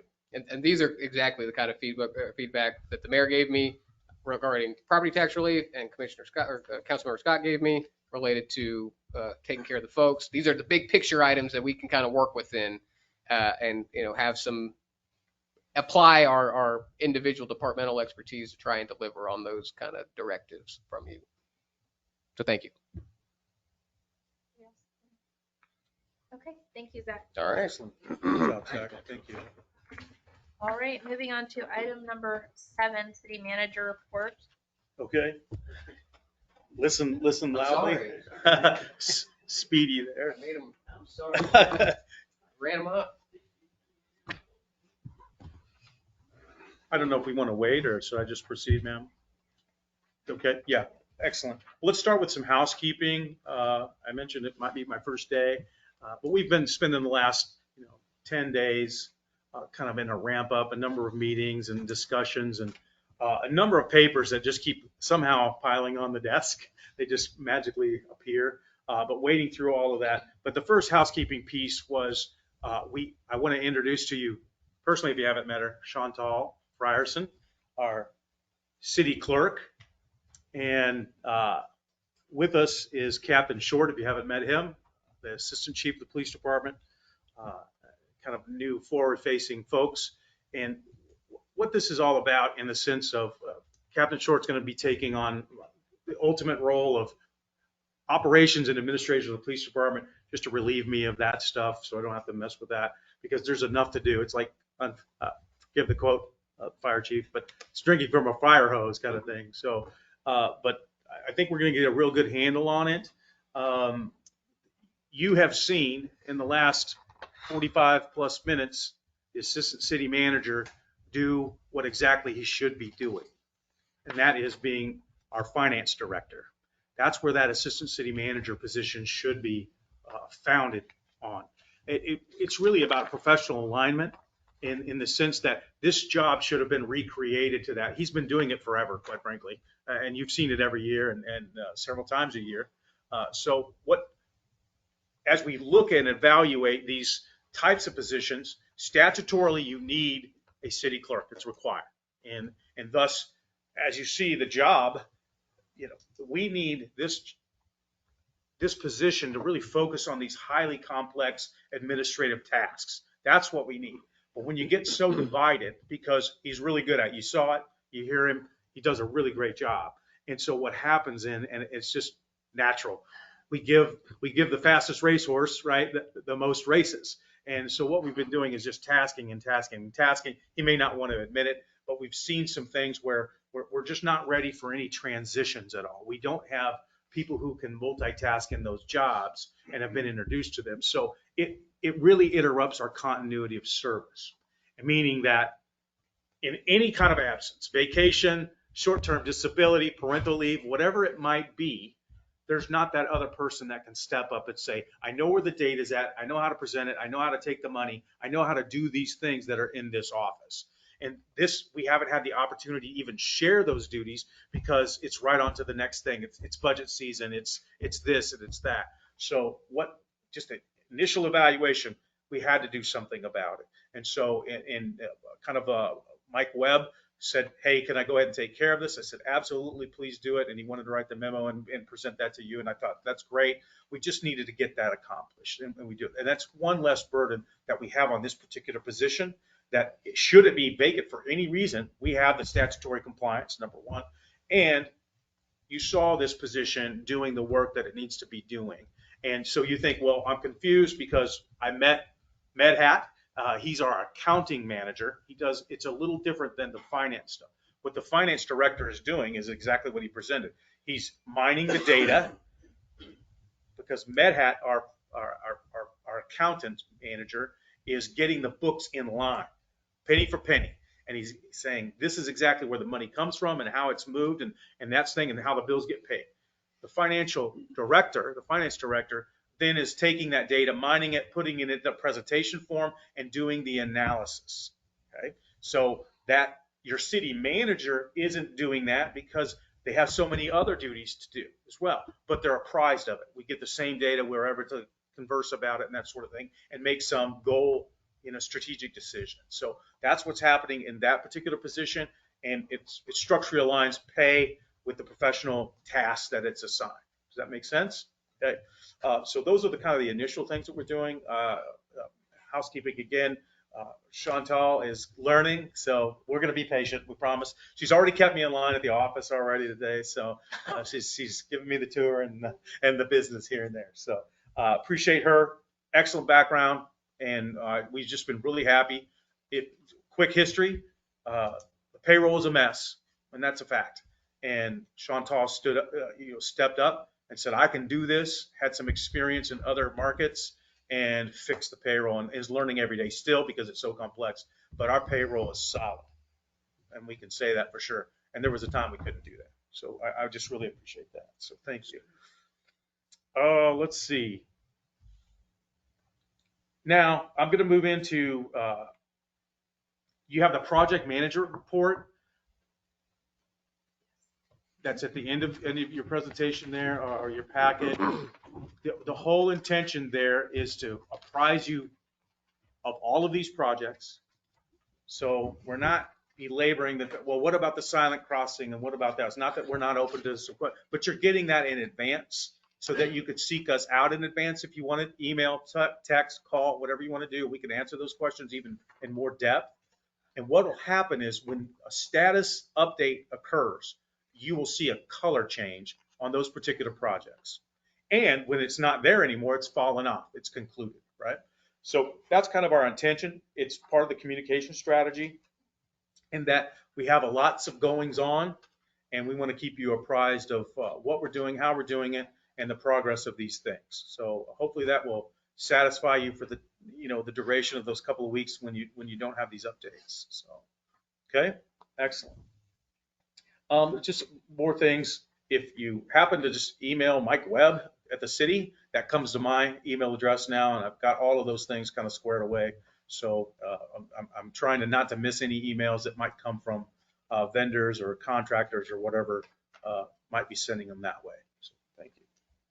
Now it's in discussions with Mayor Kahar. We thought it was important that we give some update and more of assurances that we have some sort of grasp on the more technical things. So this is, trial by fire here is that, we're talking, first of all, the public works building. It's actually two parts. There's the building, the current structure, right?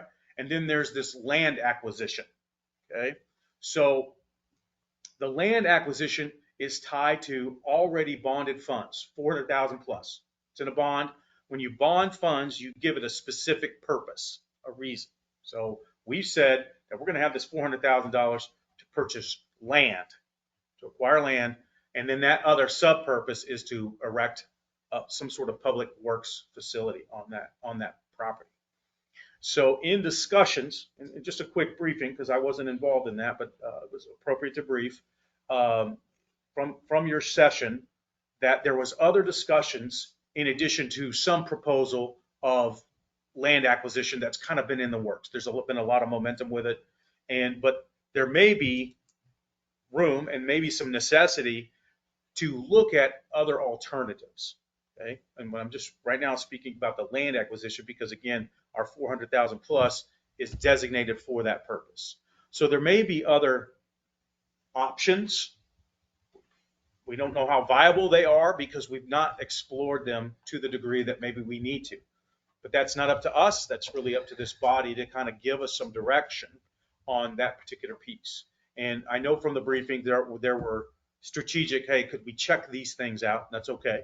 And I don't want to get too far into it because some of this we could, potentially be in negotiations and things like that. It's property, and that would be appropriate to go into executive session for. But this is a discussion about, when we're talking about land acquisition and using that money to purchase it, do we want staff to then look at options and present those options?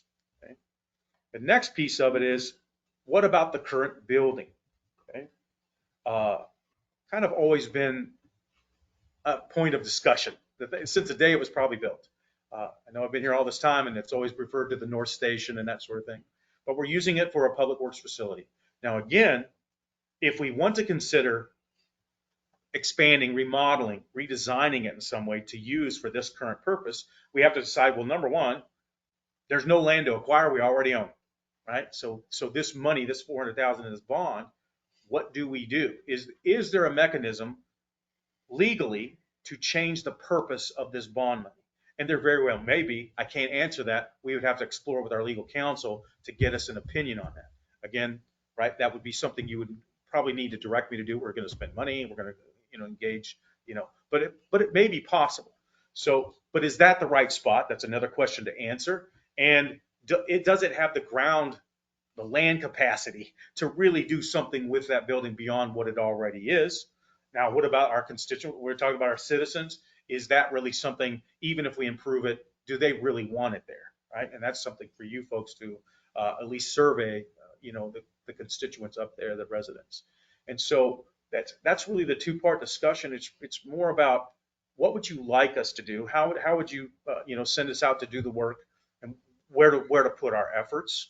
And so if the choice is, let's explore what we've already have momentum with more, because we're not ready to pull the trigger, if you will, right now on that purchase. Do you want us to explore these other options, and maybe you would list them for us at some point, and we can start researching who to contact, how to talk about this property, and what to do, and give you a report on that? Or should we explore options related to the building itself, the structure that exists, and what we could maybe do, and how could we pay for that? So there it is. And Mayor, I'd like to yield just very quickly. 2 years ago, the complaints were coming in. I mean, I can just remember that, oh my goodness, just what happened a couple of years ago is we ran out of space inside the building and in other places that we were storing stuff. And there was a necessity to have some of that husbandry, some of the equipment up north. So guess where it went? Outside. That's where you start seeing that. And then, well, one thing, two things, three things, it wasn't deliberate. It's just we had no other options. So what happens is, well, passerbys, people who live in the area said, oh my goodness, what's happening up here, right? And, they had more cars parked there, more trucks, more stuff, right?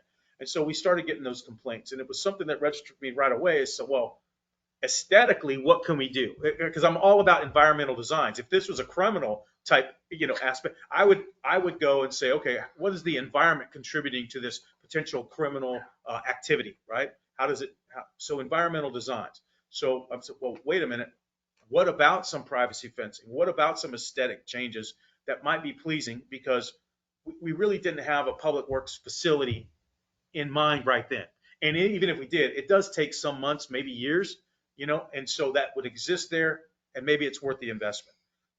Didn't get much momentum, but I want to yield to, if you will, to Councilman Bishop, who had similar ideas, and of course has a construction background, and he's done some real quick surface research that would kind of tell us whether we would even want to pursue that type of change to the building itself. So if you will, Mayor, we call on Mark Bishop to talk to us about that. Yeah, thank you, Chief, or intern, whatever you want to call him.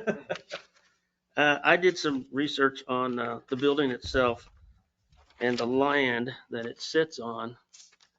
First of all, it's not zoned properly.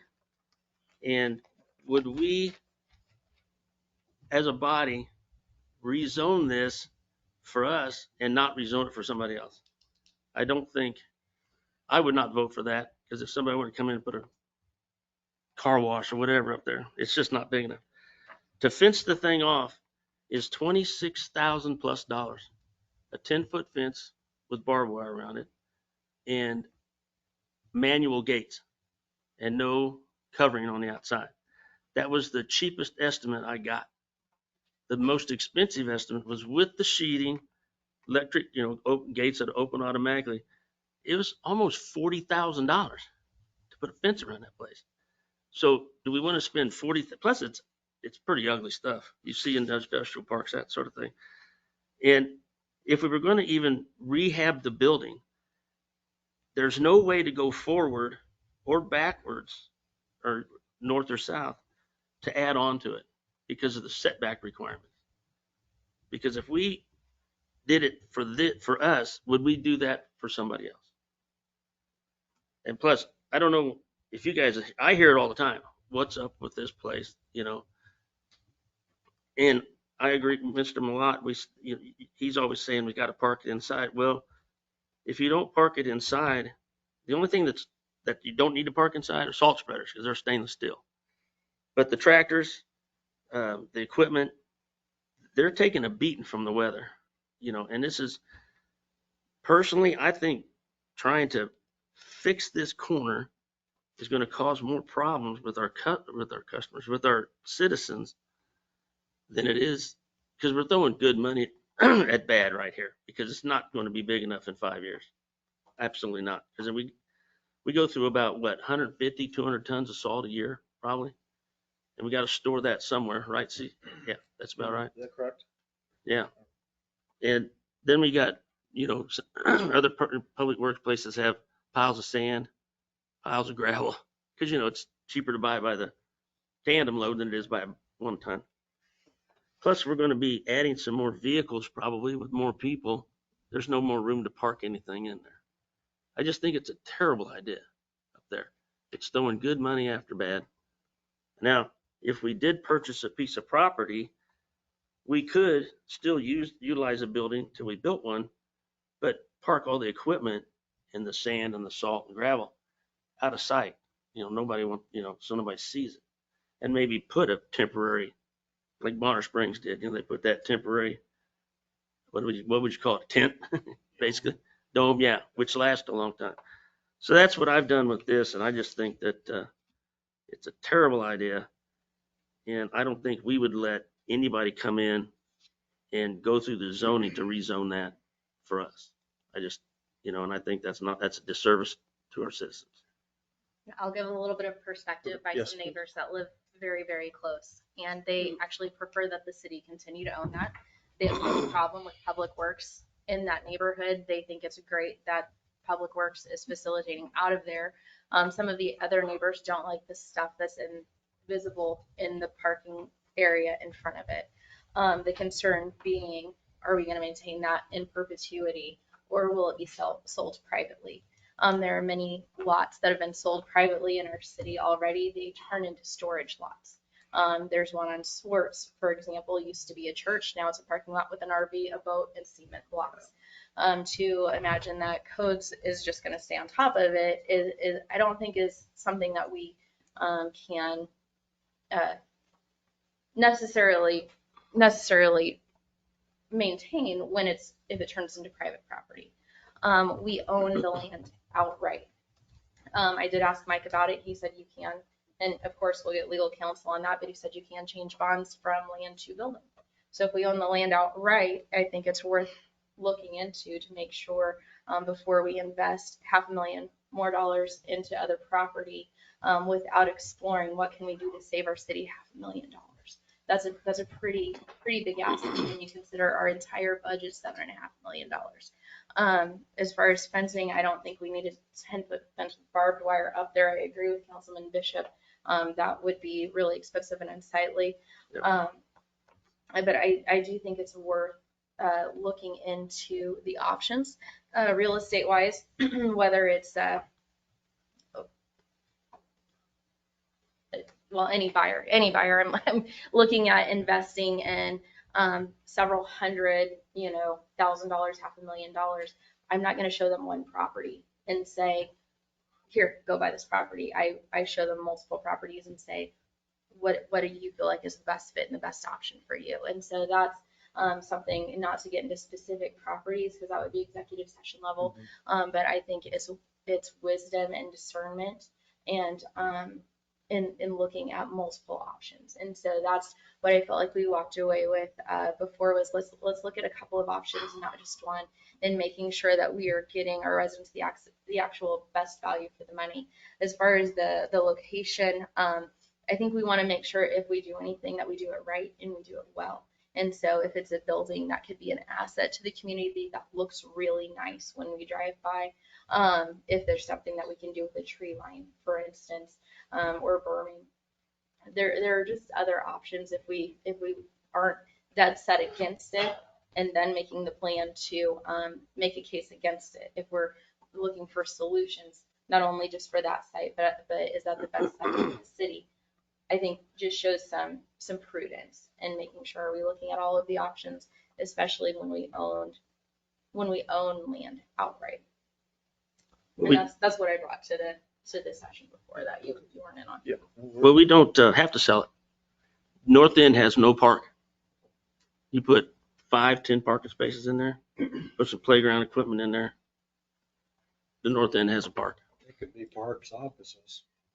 I think the crux of the discussion was, and you're saying it, these are options and doing the prudence. And it maybe is that if I understand the metal building, it can be taken down and sold to somebody. And then with that property, we still own the property and then we turn it into a park. Those are always options. Maybe at some point there's some development up there and you have this open green space. It's always a possibility, right? So so those are the option pieces that I think are worth some future discussion and saying, okay, this is 1, this is 2, this is 3. And again, being careful that we might have to go in an executive session and talk about real property acquisition and the options that we have. So really, again, I think, it's if it's options that are the desire of the body, that's what we need to know. And so then we can start exploring and using our resources to get you something tangible that you can look and compare to and then make an informed decision. Yes, I think that would be a better option. We need more options because I don't feel comfortable spending $500,000 on one property just because they said, okay, here's the property that, just like Mayor Kahar said, we should definitely have more options. And, Go ahead, please. I think there is some benefit of having this just called the North Station. I really do think there'd be some benefit in that and thinking about, uses of it. And that's still up for debate, but I'd like to hear from CE, who has been working in there for quite some time now. And I can see that you're smiling and smirking, but I seriously want your opinion on the state of the building now and know that, like the mayor was saying about a remodel or whatever, do you think that location, that building, and that piece of land would work in your facilities, what you're looking at doing? For me, when I interviewed for the job, Mike talked to me about the location. So, well, you're going to see it kind of in a residential area, which surprised me. You don't see that. It's not how it's set up to work. The biggest piece of it is outside storage. Yeah. If you end up with things outside, it probably works whether you want them there or not. That building is not even close to big enough to put our equipment in. Something's going to be outside. Trying to add on to it, I agree with Mark that we're already outside of our zoning requirements. Our setbacks are much further than what we are. It's not even compliant. So we're trying to do something different. I think it's going to create a bigger issue. And I'm for sure the municipalities that work for are going to have zoning requirements, making sure the city follows their own zoning requirements. So that's the first thing you do in a meeting with somebody from the public coming in and saying, well, you allow the city to do this. So I think it's just a small building. It's got some leaks in the roof already, which all those things are fixable up there. I'm not saying it can't be fixed huge, but for what we need, we have salt storage in the park, which needs to be on location where we're at. That's a huge deal, just driving back and forth to get loads of salt all the time. Just efficiency-wise, it's not a good setup. I do know that we have a lot of things north of the tracks that we would take care of, and that the location for that reason might be good. I had very little discussions about any of this, so I did know the location that was being discussed. Where it's at would have been a nice out of sight. You wouldn't have people complaining about outside storage, all those things. Well, I definitely think we want your opinion, so I appreciate your comments, but, think just off the cuff, thinking about the North Station, if we had a different location, and I don't, XYZ location, that was the normal or the larger public works facility, the North Station could be I hate to say storage area, but if we're doing work up in the North Van, there are mowers or tractors or whatever that we could park inside overnight instead of roading them back to, the shop or the facilities. That would save a lot of wear and tear, but just having a satellite North Station might be handy if we choose, if the options come up that there's, other XYZ locations. I'm not just, discounting that North Station as the main, but I worry about the space, and the zoning, is a good point. But I know that there's maybe a possibility of some additional, land, Right. possibly on the backside. And we couldn't get, and just, I never mentioned a remodel. It would have, I was talking more about an expansion or a build. Okay. So if that helps a little bit, because I wasn't thinking we would just put up some trees and tuck everything into the space, but either a new build or expansion. I got But you. yeah, potentially there's some land we could, without getting specific, look into for expanding the site. Yeah. So.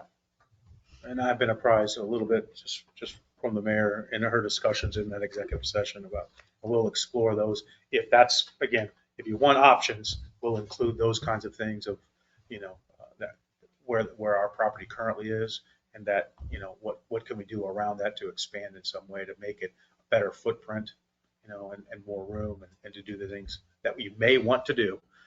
Again, it's with nothing set in stone, but if we're talking about options, we want to bring as many as we can to the table without muddying the water too much. Right. And not to say that the other option won't end up being the primary or the best option. I just think it's good to have a, couple of things throw it in the before mix. us and Yeah. make sure it's the best fit. So. Okay. Yeah.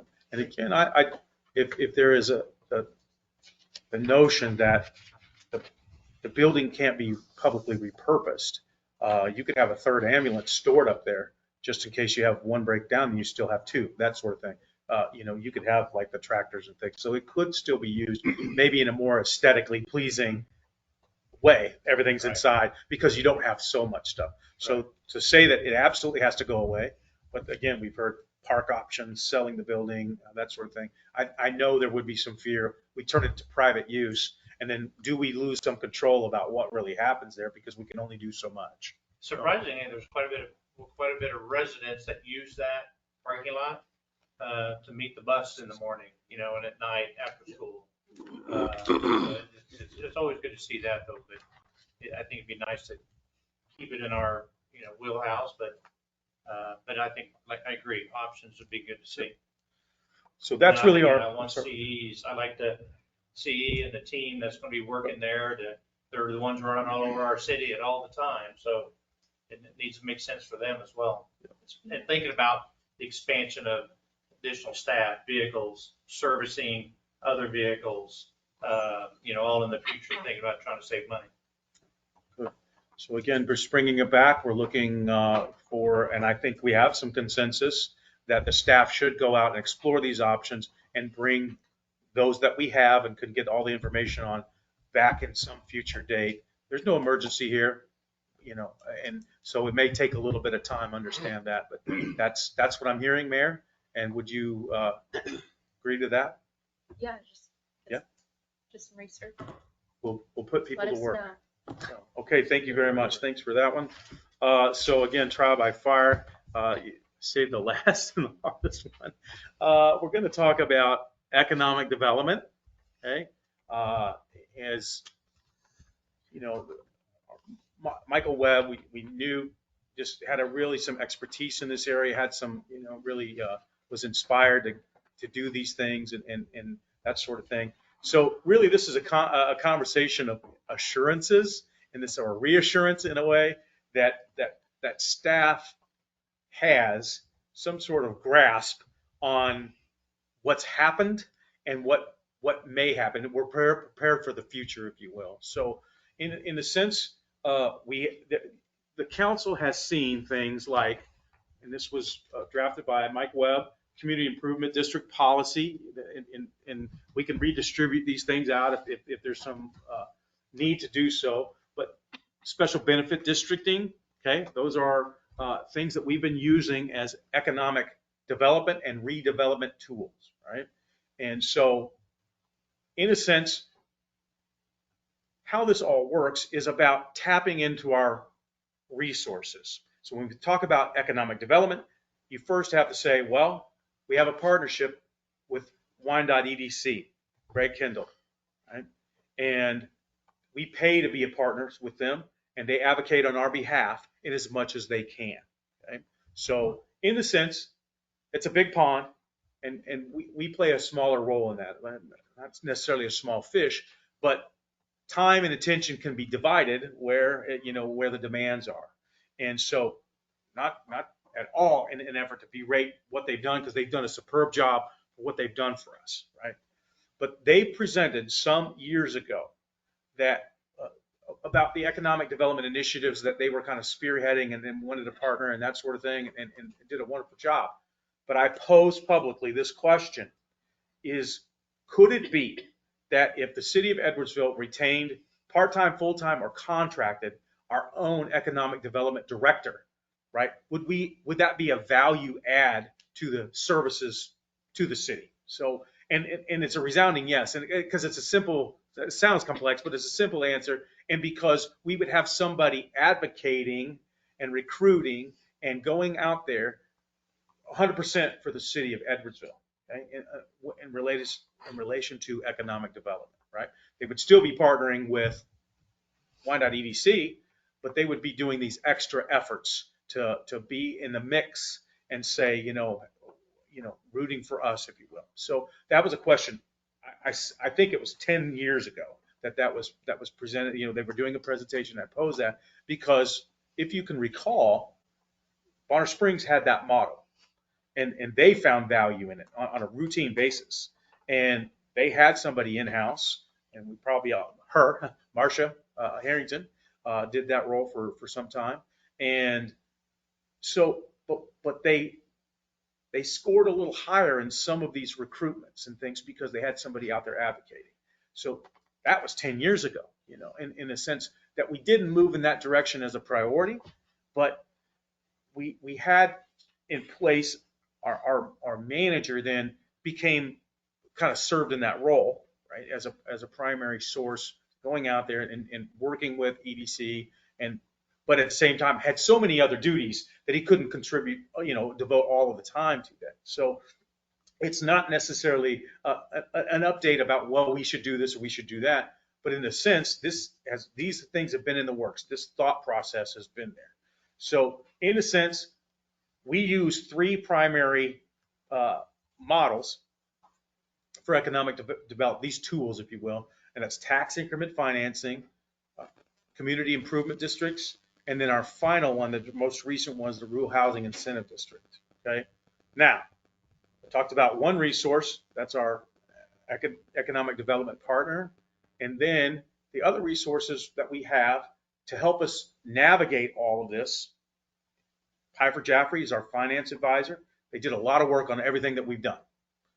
And then we have Kutak Rock, which is our bond counsel, and they've done a lot of work on everything that we've done. So in addition to those resources that staff can reach out to, we have templates. We have done this, okay? So where it gets complex is not starting a new TIF district, because we bring everything to you and then you decide whether you want to do that or not, okay? To include how the finances are going to be used, how these monies are going to be used through the TIF plan. And again, that ties in with the development agreement, all of which ends up in your purview to make a decision on, okay? So we have TIF districts to the north and TIF districts to the south, southeast corner. So Village South, and then we have the Kaw Valley Commerce Center, which includes south of Wood End Road, as well as some in the north end of Wood End Road. Okay? What's important about some of these, when we talk about tax increment financing districts and things, the question then becomes, can you overdo it? Can you over incentivize? At some point, really what you're doing is you're diverting tax revenues to the city that all citizens then can use and right, and benefit from. You're saying, hey, we agree that this is important enough of a development that will allow you to use this incentive so that you can get the development some help pay for that, right? To reimburse, either to pay the bond debts till they expire, right, and they're paid down, or to pay as you go, reimburse the developer as a pay as you go system, right? But really, when we're talking about economic development, the policies then become, number one, these incentive districts, can we overdo them? And the way you can is the way you just do too many incentives are given away, and so we don't really realize the benefit that having these structures built and this construction and all this, it doesn't drive more economic growth. It's not the real engine we thought it would be. So when we start talking about these, and we really approach these on an individual basis, we've set this tax increment financing district, and now we have a developer who may be interested in it. And now, okay, does that fit the vision of both the planning commission as well as this council, who has the ultimate say, of what development it's going to be? And the other question is, when we do approve these and we see this development, is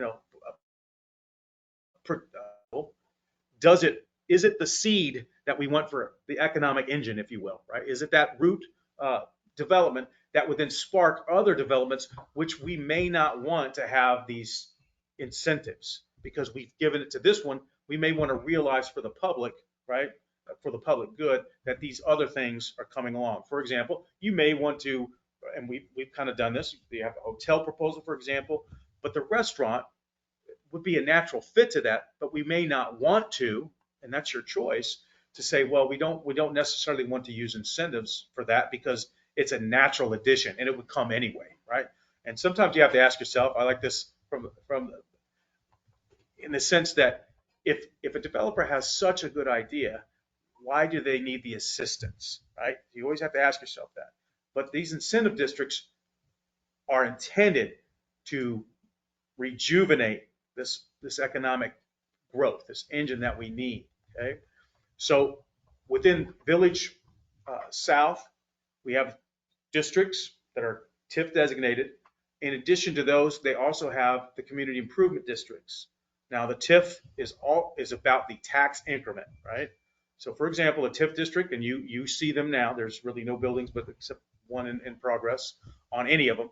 So if that ground, that land designated in that district is worth $5,000 today and no improvements happen to it, $5,000 assessed value next year, the increment is zero, right? It's really about building the structure, and that's given a tax assessment.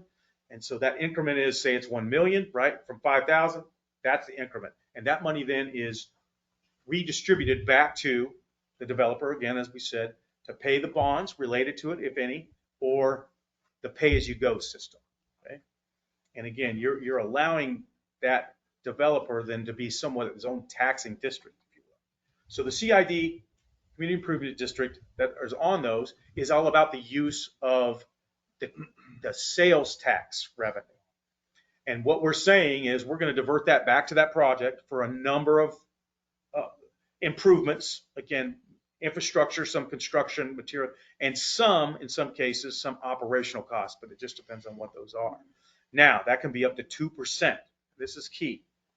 There are policies, and I think, don't quote me, but I understood that Wyandotte County, KCK, has a 1%, but the maximum can be 2%. And the reason you may want to have a policy which restricts or limits that is because of this. If you, for example, have a 9.7% tax rate altogether, you add 2 to that, and you've just set yourself out of the market, right? You're not market competitive anymore because I can go across the street and buy that product somewhere else for cheaper, right? In a sense, based on just the tax rate.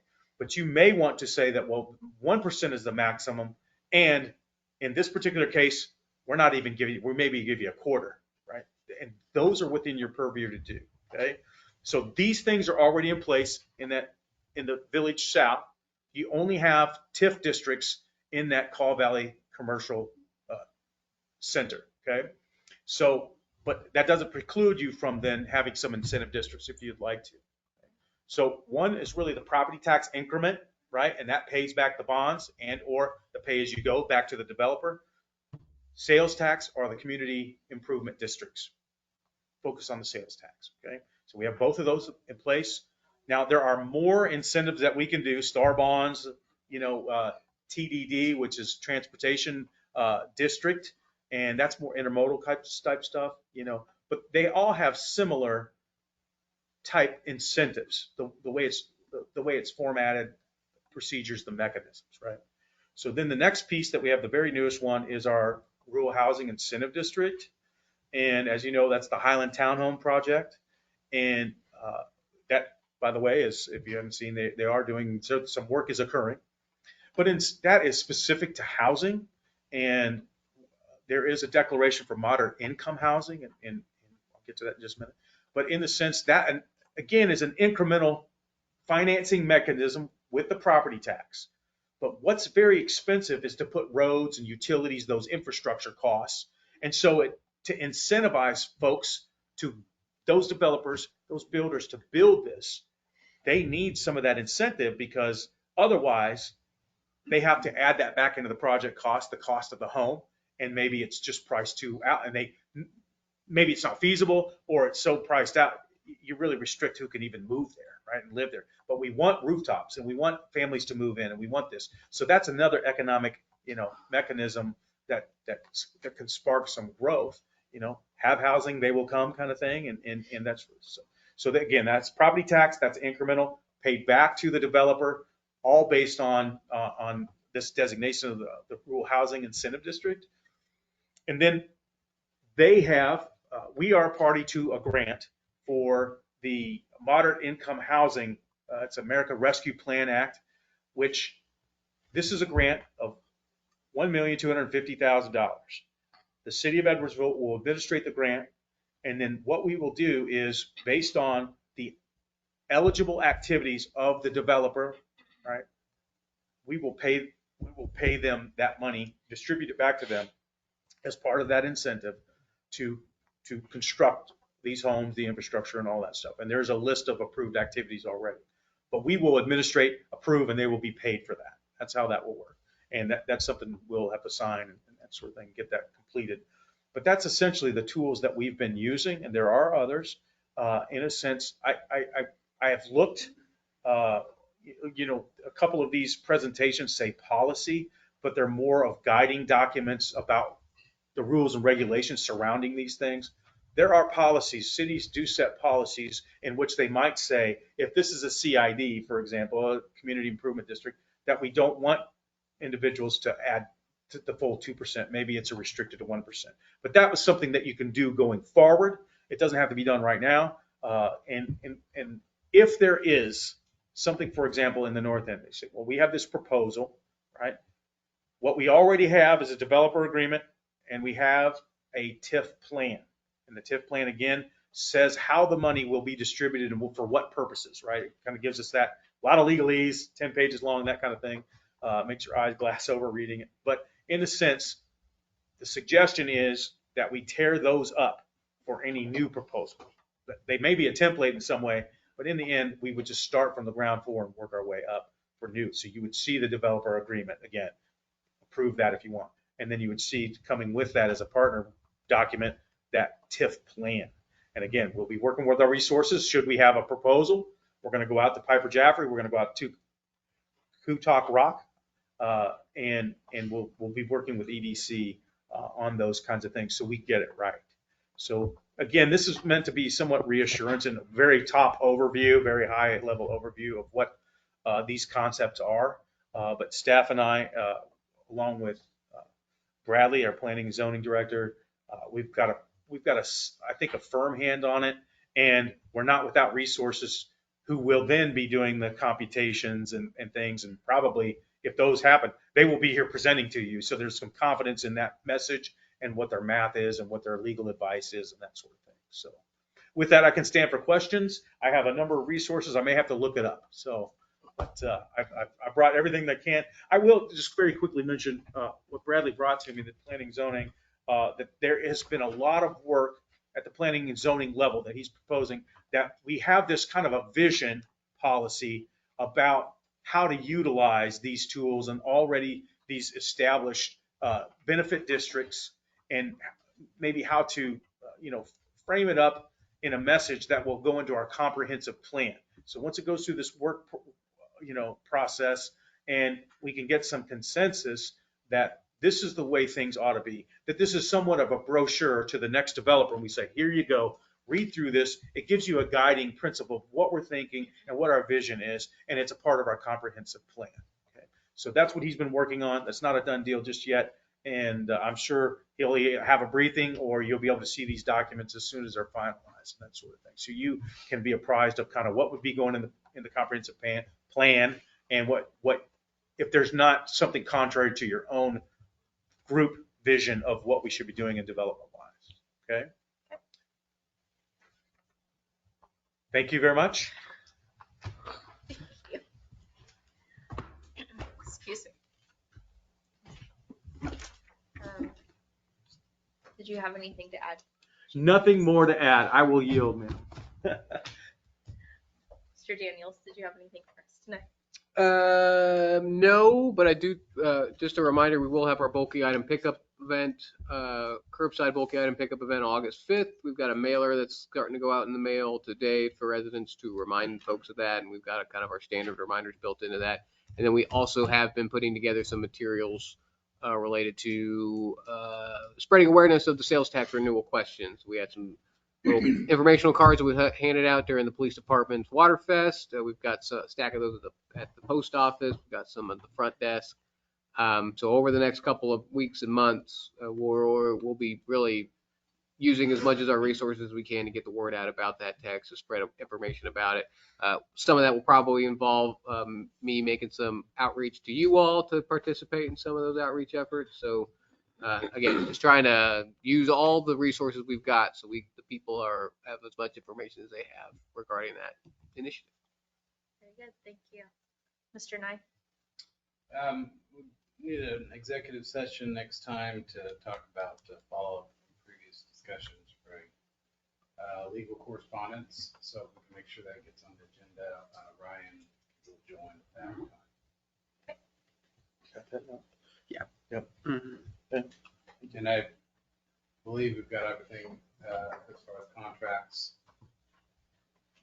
finished and out. I can visit with whoever I need to in the interim, but if there are any other contracts I need to do, just with the musical chairs going on right now, I'm happy to do that. I didn't hear any music though. Yeah.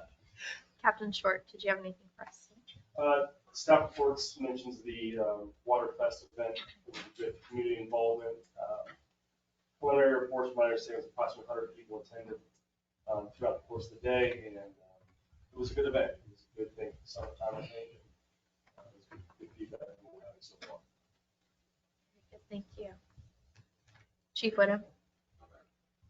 CE? Couple things from the previous meeting. We got the dog sign going to the park. Code enforcement's working on the bench in the park over here. Thank you. Great parks.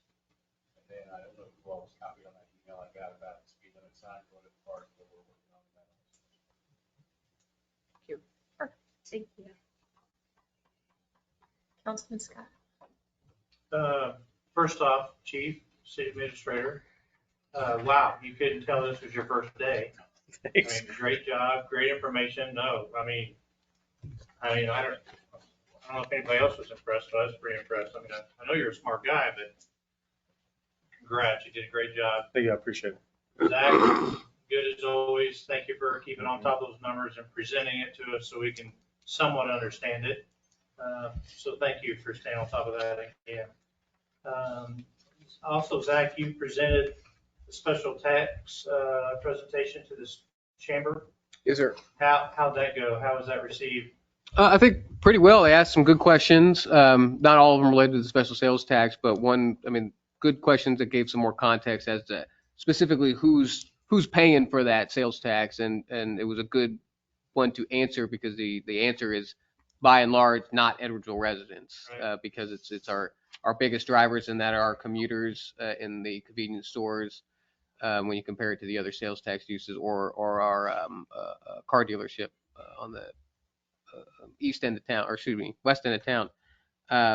So I mean, I think it was a good presentation. I think it was a good audience, and in as much that's the kind of presentation that the kind of folks I'm trying to get in front of over the next couple of months. So if you've got an audience that wants to hear that, then let me know, and we'll put something together for them. Yeah, I know before you said, or maybe Mike said it, that we can't advertise it, or we can't do something. Right. Because so the city officials can't advocate that you vote one way or the other on this. Now, what we're doing is spreading awareness of it, and part of that is what's the implication of a yes vote and what's the implication of a no vote, and that's part of the messaging So of you it. can educate everybody Right. through your letter, through your. Right. You can do that. Mhm. Okay. Yeah. And I also saw you had printed material. We do have printed material. So we had some at Waterfest. We printed out a card, like an index card. We've got some that'll be at the front, and we've got those over at the post office. So just hard copy stuff. We've got a flyer that we gave to Councilmember Malott whenever he had his event. Just again, if we're gonna have an event where pretty much any and all event that the city puts together that's going to have some attendance, or that we are being invited to, that's going to have some residents or business owners there, we will come with those kind of materials in tow, just so they'll leave and have something to reference. I know you said you're just going to put something on your newsletter Mhm. when you put it on social media, but I would advise us all, if we have social media, I know my wife does, I'm not on there, but definitely share that within your group, within your possibilities. Just Is the light? Onto the meetings, I think there's a mute. Can't have any. Go ahead. He's listening while rescuing me. But I did fix the Mute here. antenna on top, so it's not leaking anymore. Yeah, I'll probably just, I don't think it's supposed to rain for the rest of the week, but I'll just go grab some clear silicone and just. we can hear you. Big man. Quarter pounder. Yeah. I think in that discussion about sales tax initiative, special sales tax, we're talking about a communication plan that involves all the social medias that we There can, you go. our website, direct mailers, video, to include, video of this is what your dollars Pictures have of done. ambulance, fire trucks, and and hear somewhat, if we didn't have those, what's the ramifications of Yeah. that? Could we have purchased, you heard it, several fire trucks were listed in there. Would we have this equipment, and things? And the answer is no, more than likely no. We would have, some very difficult times had we not had that. well, if we had it, it'd be a tax burden. Yeah, absolutely. Yeah. So I think it's huge to get that information out. So thank you, Zach, again, for doing that and then getting that information out. And then again, I know just any of us that have social media, we're going to share it, do whatever we have to do to get that message out. Chief Witham, you put out also too about the promotion of David Mellon to captain. So congrats to David Mellon on that. That's a great deal. And Captain Short, congrats on, I think it's congratulations for you to be in here. It's an opportunity. There you go. And then welcome Chantel. Is that Chantel? Chantal. Sean. What? Chantal. Chantal? Mhm. Welcome. Welcome. I think that's all I got. Councilman Shriver. Welcome, Chantal. I like how our city manager said you kind of, I don't know what did you phrase? Straightened you out at some point or something. Yes, she's got, yeah. I think that's probably gonna be routine. I like you already. You got your work cut out for you. No, congratulations.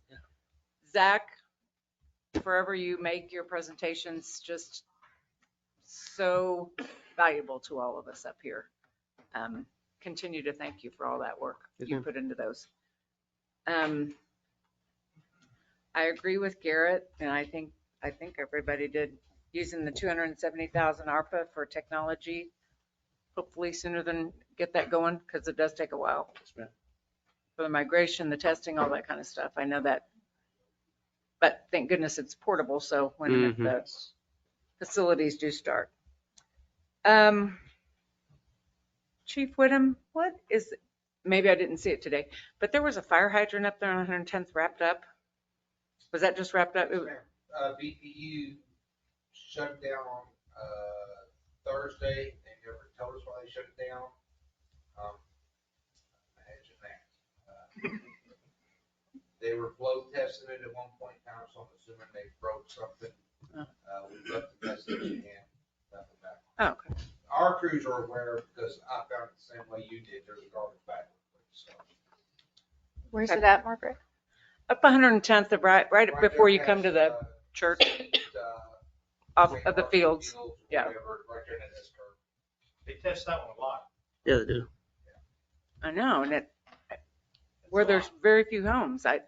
I mean, not that that matters, but it is. That's just right. I wanted to reiterate too, when Chief Whittem was talking earlier regarding the request for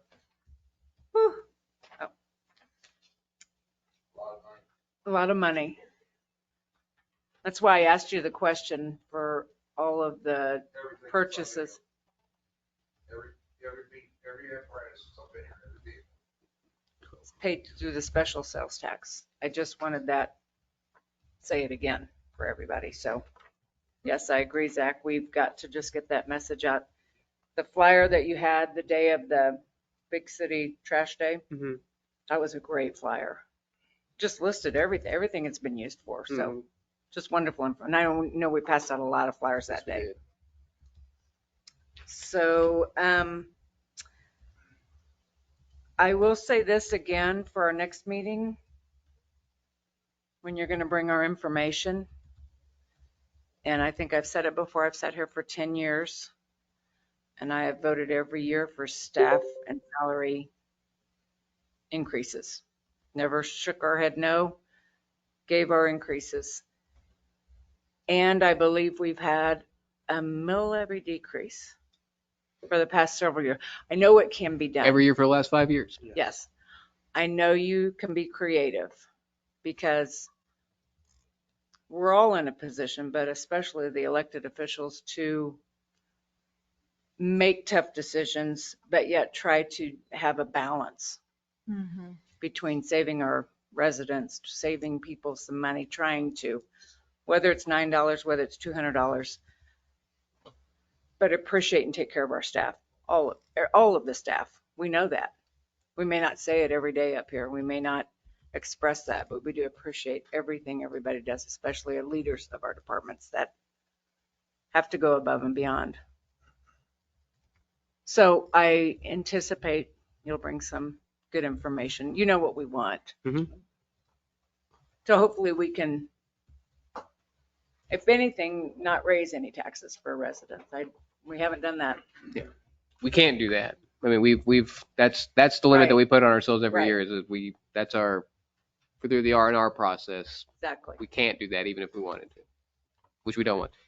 So we rely on you to do your magic like you do. You bring us some fantastic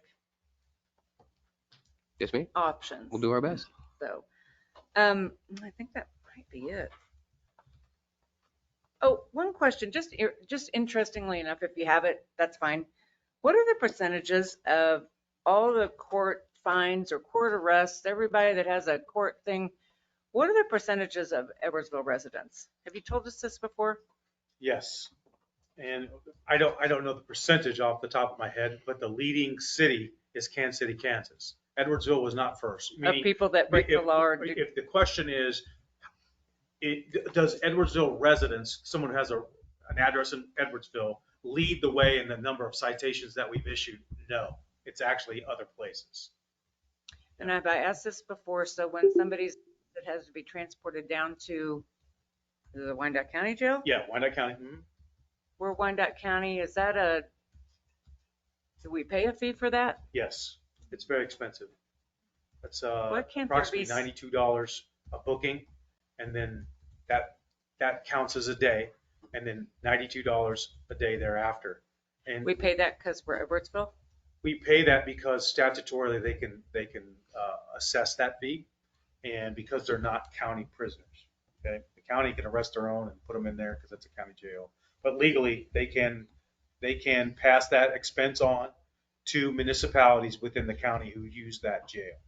And it's across the state that happens. So what's happened, the more busy we are, the more people we book, the more it costs. I right? know. And that is something that we saw more and more, just an uptick in that expense where, it's when we're talking $14,000 when maybe it was 6,000 or something to that effect. It could be even more than that. I don't necessarily see those, though they are addressed to me. The city hall had taken care of those, but there have been a few flags related to that. So we've been extra diligent about auditing, are these our prisoners, or did they get tied in that we did have a warrant, but they were arrested on 3 other warrants that belonged somewhere else, and they suddenly just remembered it or queried and oh, by the way, Edwardsville, 14 days later, your warrant's being served, and now we may be billing for it. They've been more careful about that themselves, and so Jeff, you were looking at me like maybe did I get something wrong?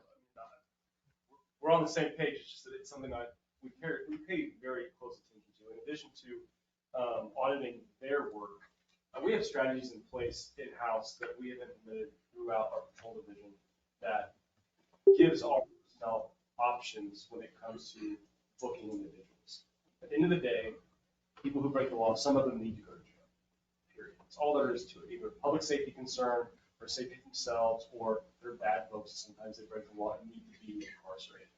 When we have the ability to use some form of discretion, folks, maybe they had a $100 warrant because they had a speeding fine they forgot to pay, and there's a mother with a child in the car, and there's other avenues that we can use to either get them in court or to rectify the situation. We use discretion to that ability. And those types of strategies have reduced the cost that citizens are paying booking fees, such like that. So it's a cost that we're aware of, but it's definitely something we try to address with discretion when appropriate. And it's not just always booking in the jail kind of situation. It just isn't that simple. And there is a cost of doing that business. So we have strategies in place, and using those strategies and coupling with working with the county, with the sheriff's office has been good business for us.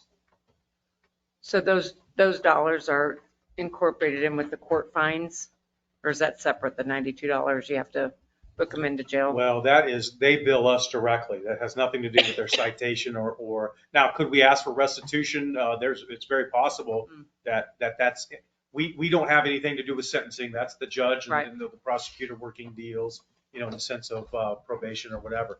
And those, we could recoup some of those. I wouldn't suggest that we are recouping 100% of those. And I just want to get a better picture. I don't think I've ever really truly asked that piece. I just know it's always. Yeah. It is an expense that's growing, and even our residents.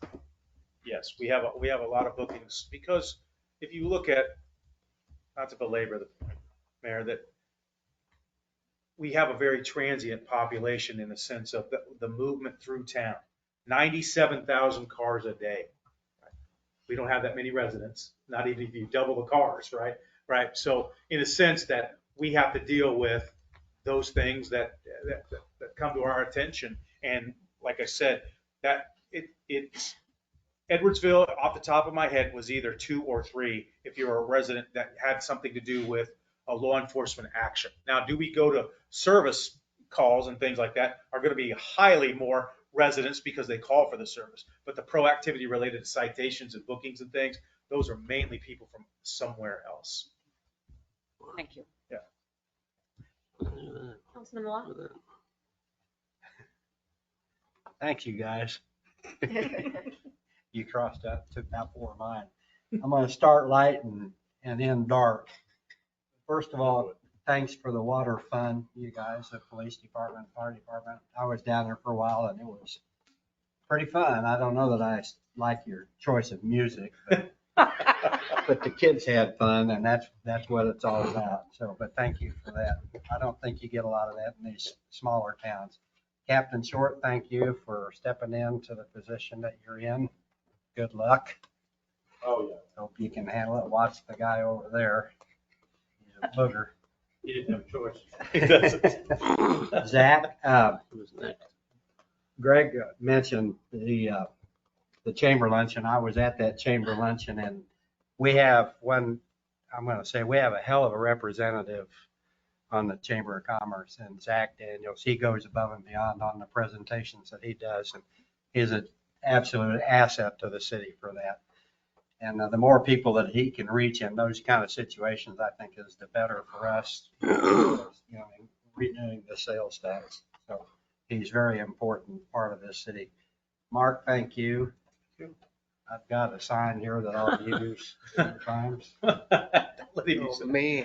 What did it say? Didn't take long. It Says 30 seconds. Mike, First first 45 words or less. I know that'll work out.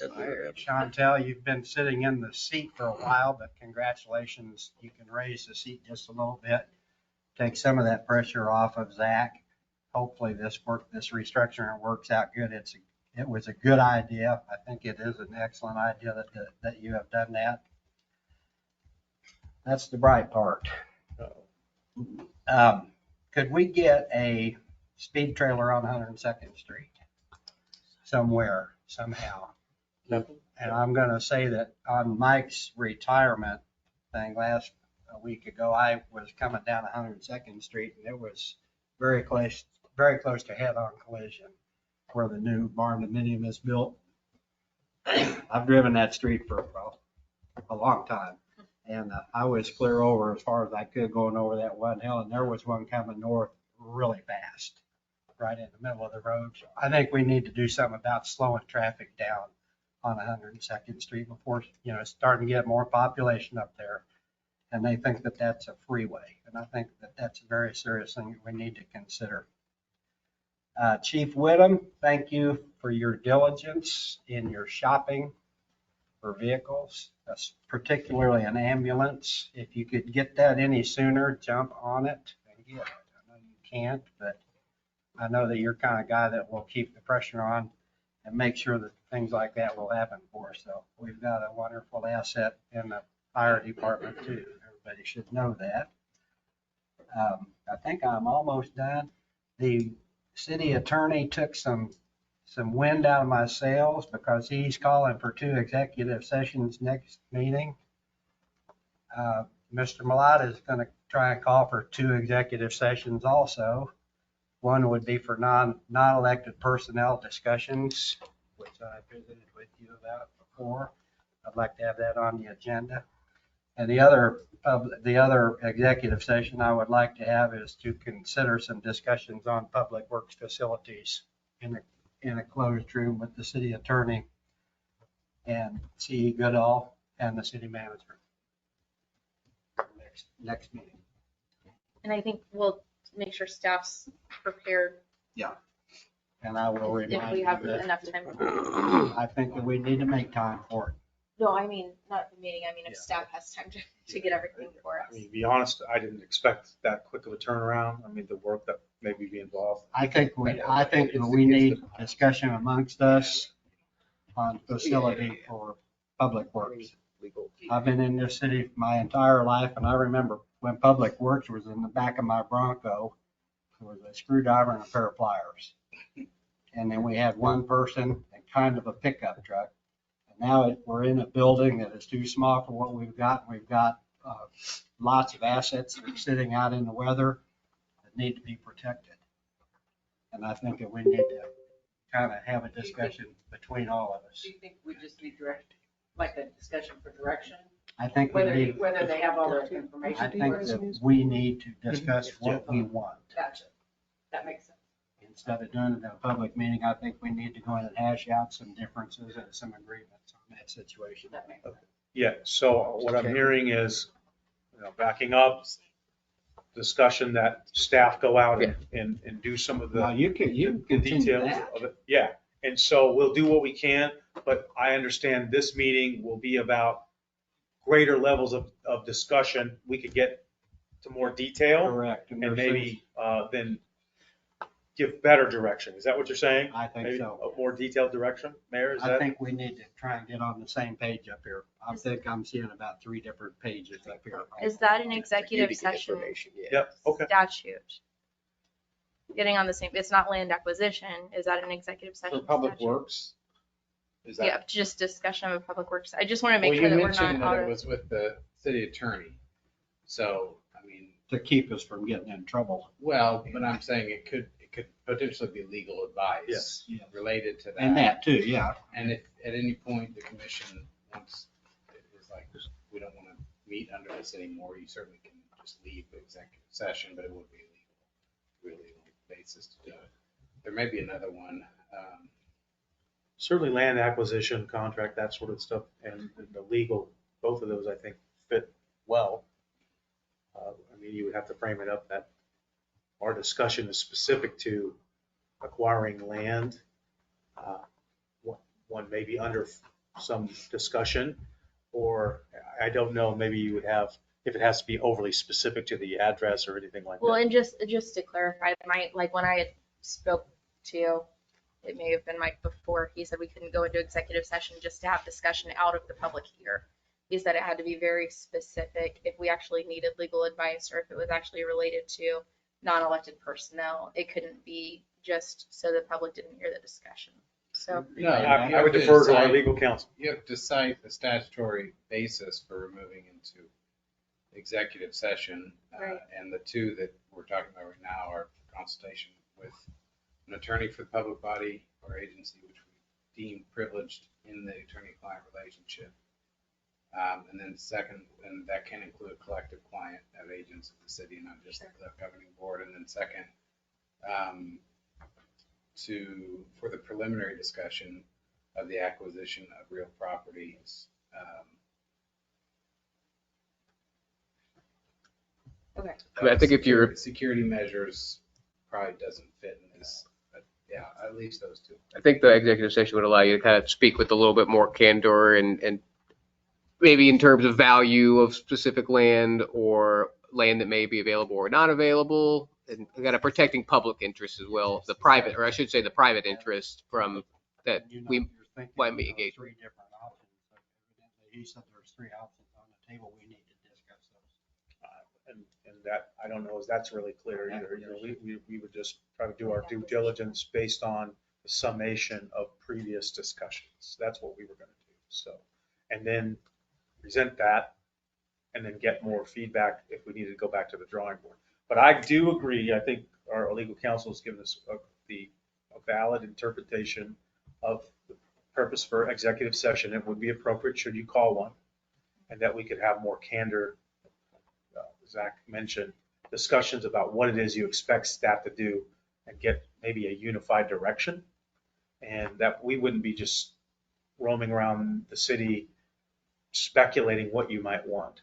And so, but we're kind of willing to do it either way. But I do think that it's at least a reasonable idea. So, but you don't need tonight which, you can just fill in the blank for which statute or whatever needs. Oh, Okay. I think the acquisition is the appropriate one. Yeah, that sounds more along the lines of legal. Sounds good to me.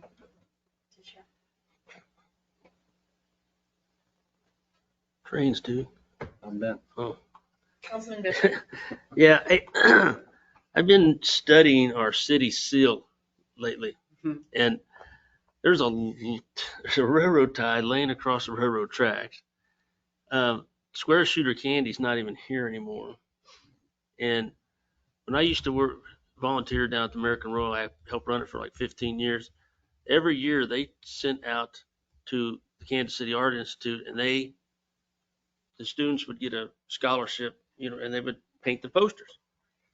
So I would be willing to take it up and do it and go to Bonner Springs High School. School's getting ready to start, talk to one of the art teachers and see what we come up with a more modern seal, something that, I say, Square Shooter Candy Company is McRae Lumber now, maybe we could do something, incorporate something with like, I don't know, a riverfront park or, the post office. It's a historical building, and let the kids, and maybe the winner gets a $50 gift card, something, you know, and because it's also the most expensive seal to have embroidered.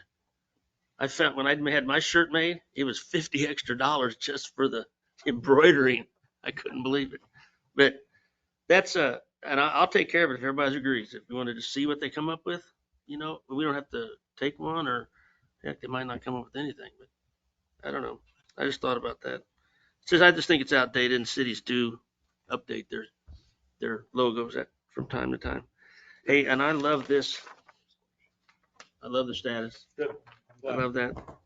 And I was also at the chamber luncheon and all the other chamber luncheons where we've had people speak. Zach, you blow them away, man. You know, you could host the Emmys or something like that. I mean, the Thanks for my invite. Yeah, the presentation was spot on. Very good. It was to the point, you know, exactly what we use it for, exactly what we've got. He did a fine job. Thanks, sir. Real good job. So other than that, that's it. Councilman Adcox. I don't think it'll be long. Thank you. Congratulations on your first day. Thank you, Zach, for everything you do. Thank you, Captain Short, for stepping in. Chantal, congratulations, and thank you for being willing to step in. I did just have a couple of questions for the fire chief. How many fire calls do we run a year? Last year we made 1,200 Fire calls? Like, fire and EMS calls. what, how many fire? I mean, fire, Yeah. out of that, we made close to 300, And the EMS? 900. And how many part-time employees do you have? Do you have part-time employees? Right now, I have 8, Okay, and how many full-time? 15, not including myself. And so there's 4 or 5 on 5 shift? on duty, that's it. Who is our dispatch service? Or is it Shawnee, KCK? Wyco Communications. I mean, I'm just kind of taking into consideration everything. I, like I said, I want to do what's right for the community. I want to do what's right for the guys because I know that it doesn't sound like there's a huge difference when there's 3 men on a truck or pumper or quint compared to 4, but there is, especially if you're running a fire call. I mean, it wears them out pretty bad if there's only 3, if you're running back and forth. And I think I want to do what's best for them, you know, because it's their lives on the line that they're doing. And then also for the civilians, you know, the citizens of Edwardsville. It's a really tough call. It's really hard. I want to consider everything when I'm looking at this, but yeah, that's what I needed. That's all I have. Thank you. All right, I will wrap it up. One thing I was really excited to see is sci-fi coming up in the projected budget. That's something that I had really fought for from the beginning in collaboration with our commissioner and the mayor and CEO in Wyandotte County, and that is going to be a big relief to our tax base, as well as getting a lot of stuff done in the city and in repairing our roads, which has been needed for a really long time. So I'm really excited to see those numbers pop in. Wanted to thank the police department again really quickly for that Water Fest. I think that was a great event and a community policing type of deal for our residents. Welcome Chantal and Captain Short for the evening for a while here forward. I feel like I had something else, but I don't remember what it is. And so we will adjourn. Have a good night. Hey, can I bring that Toyota over to your house one day this week? I mean, we can ask her to. She might. Oh, no. If she's got questions on it, I'm probably not prepared to answer them at this moment. I know how to fix that. I mean, we could. I don't think we. I don't think it needs Fix to be that done though. tonight. Okay. Should we get a copy of this? She's been sent a copy. All right. Yeah.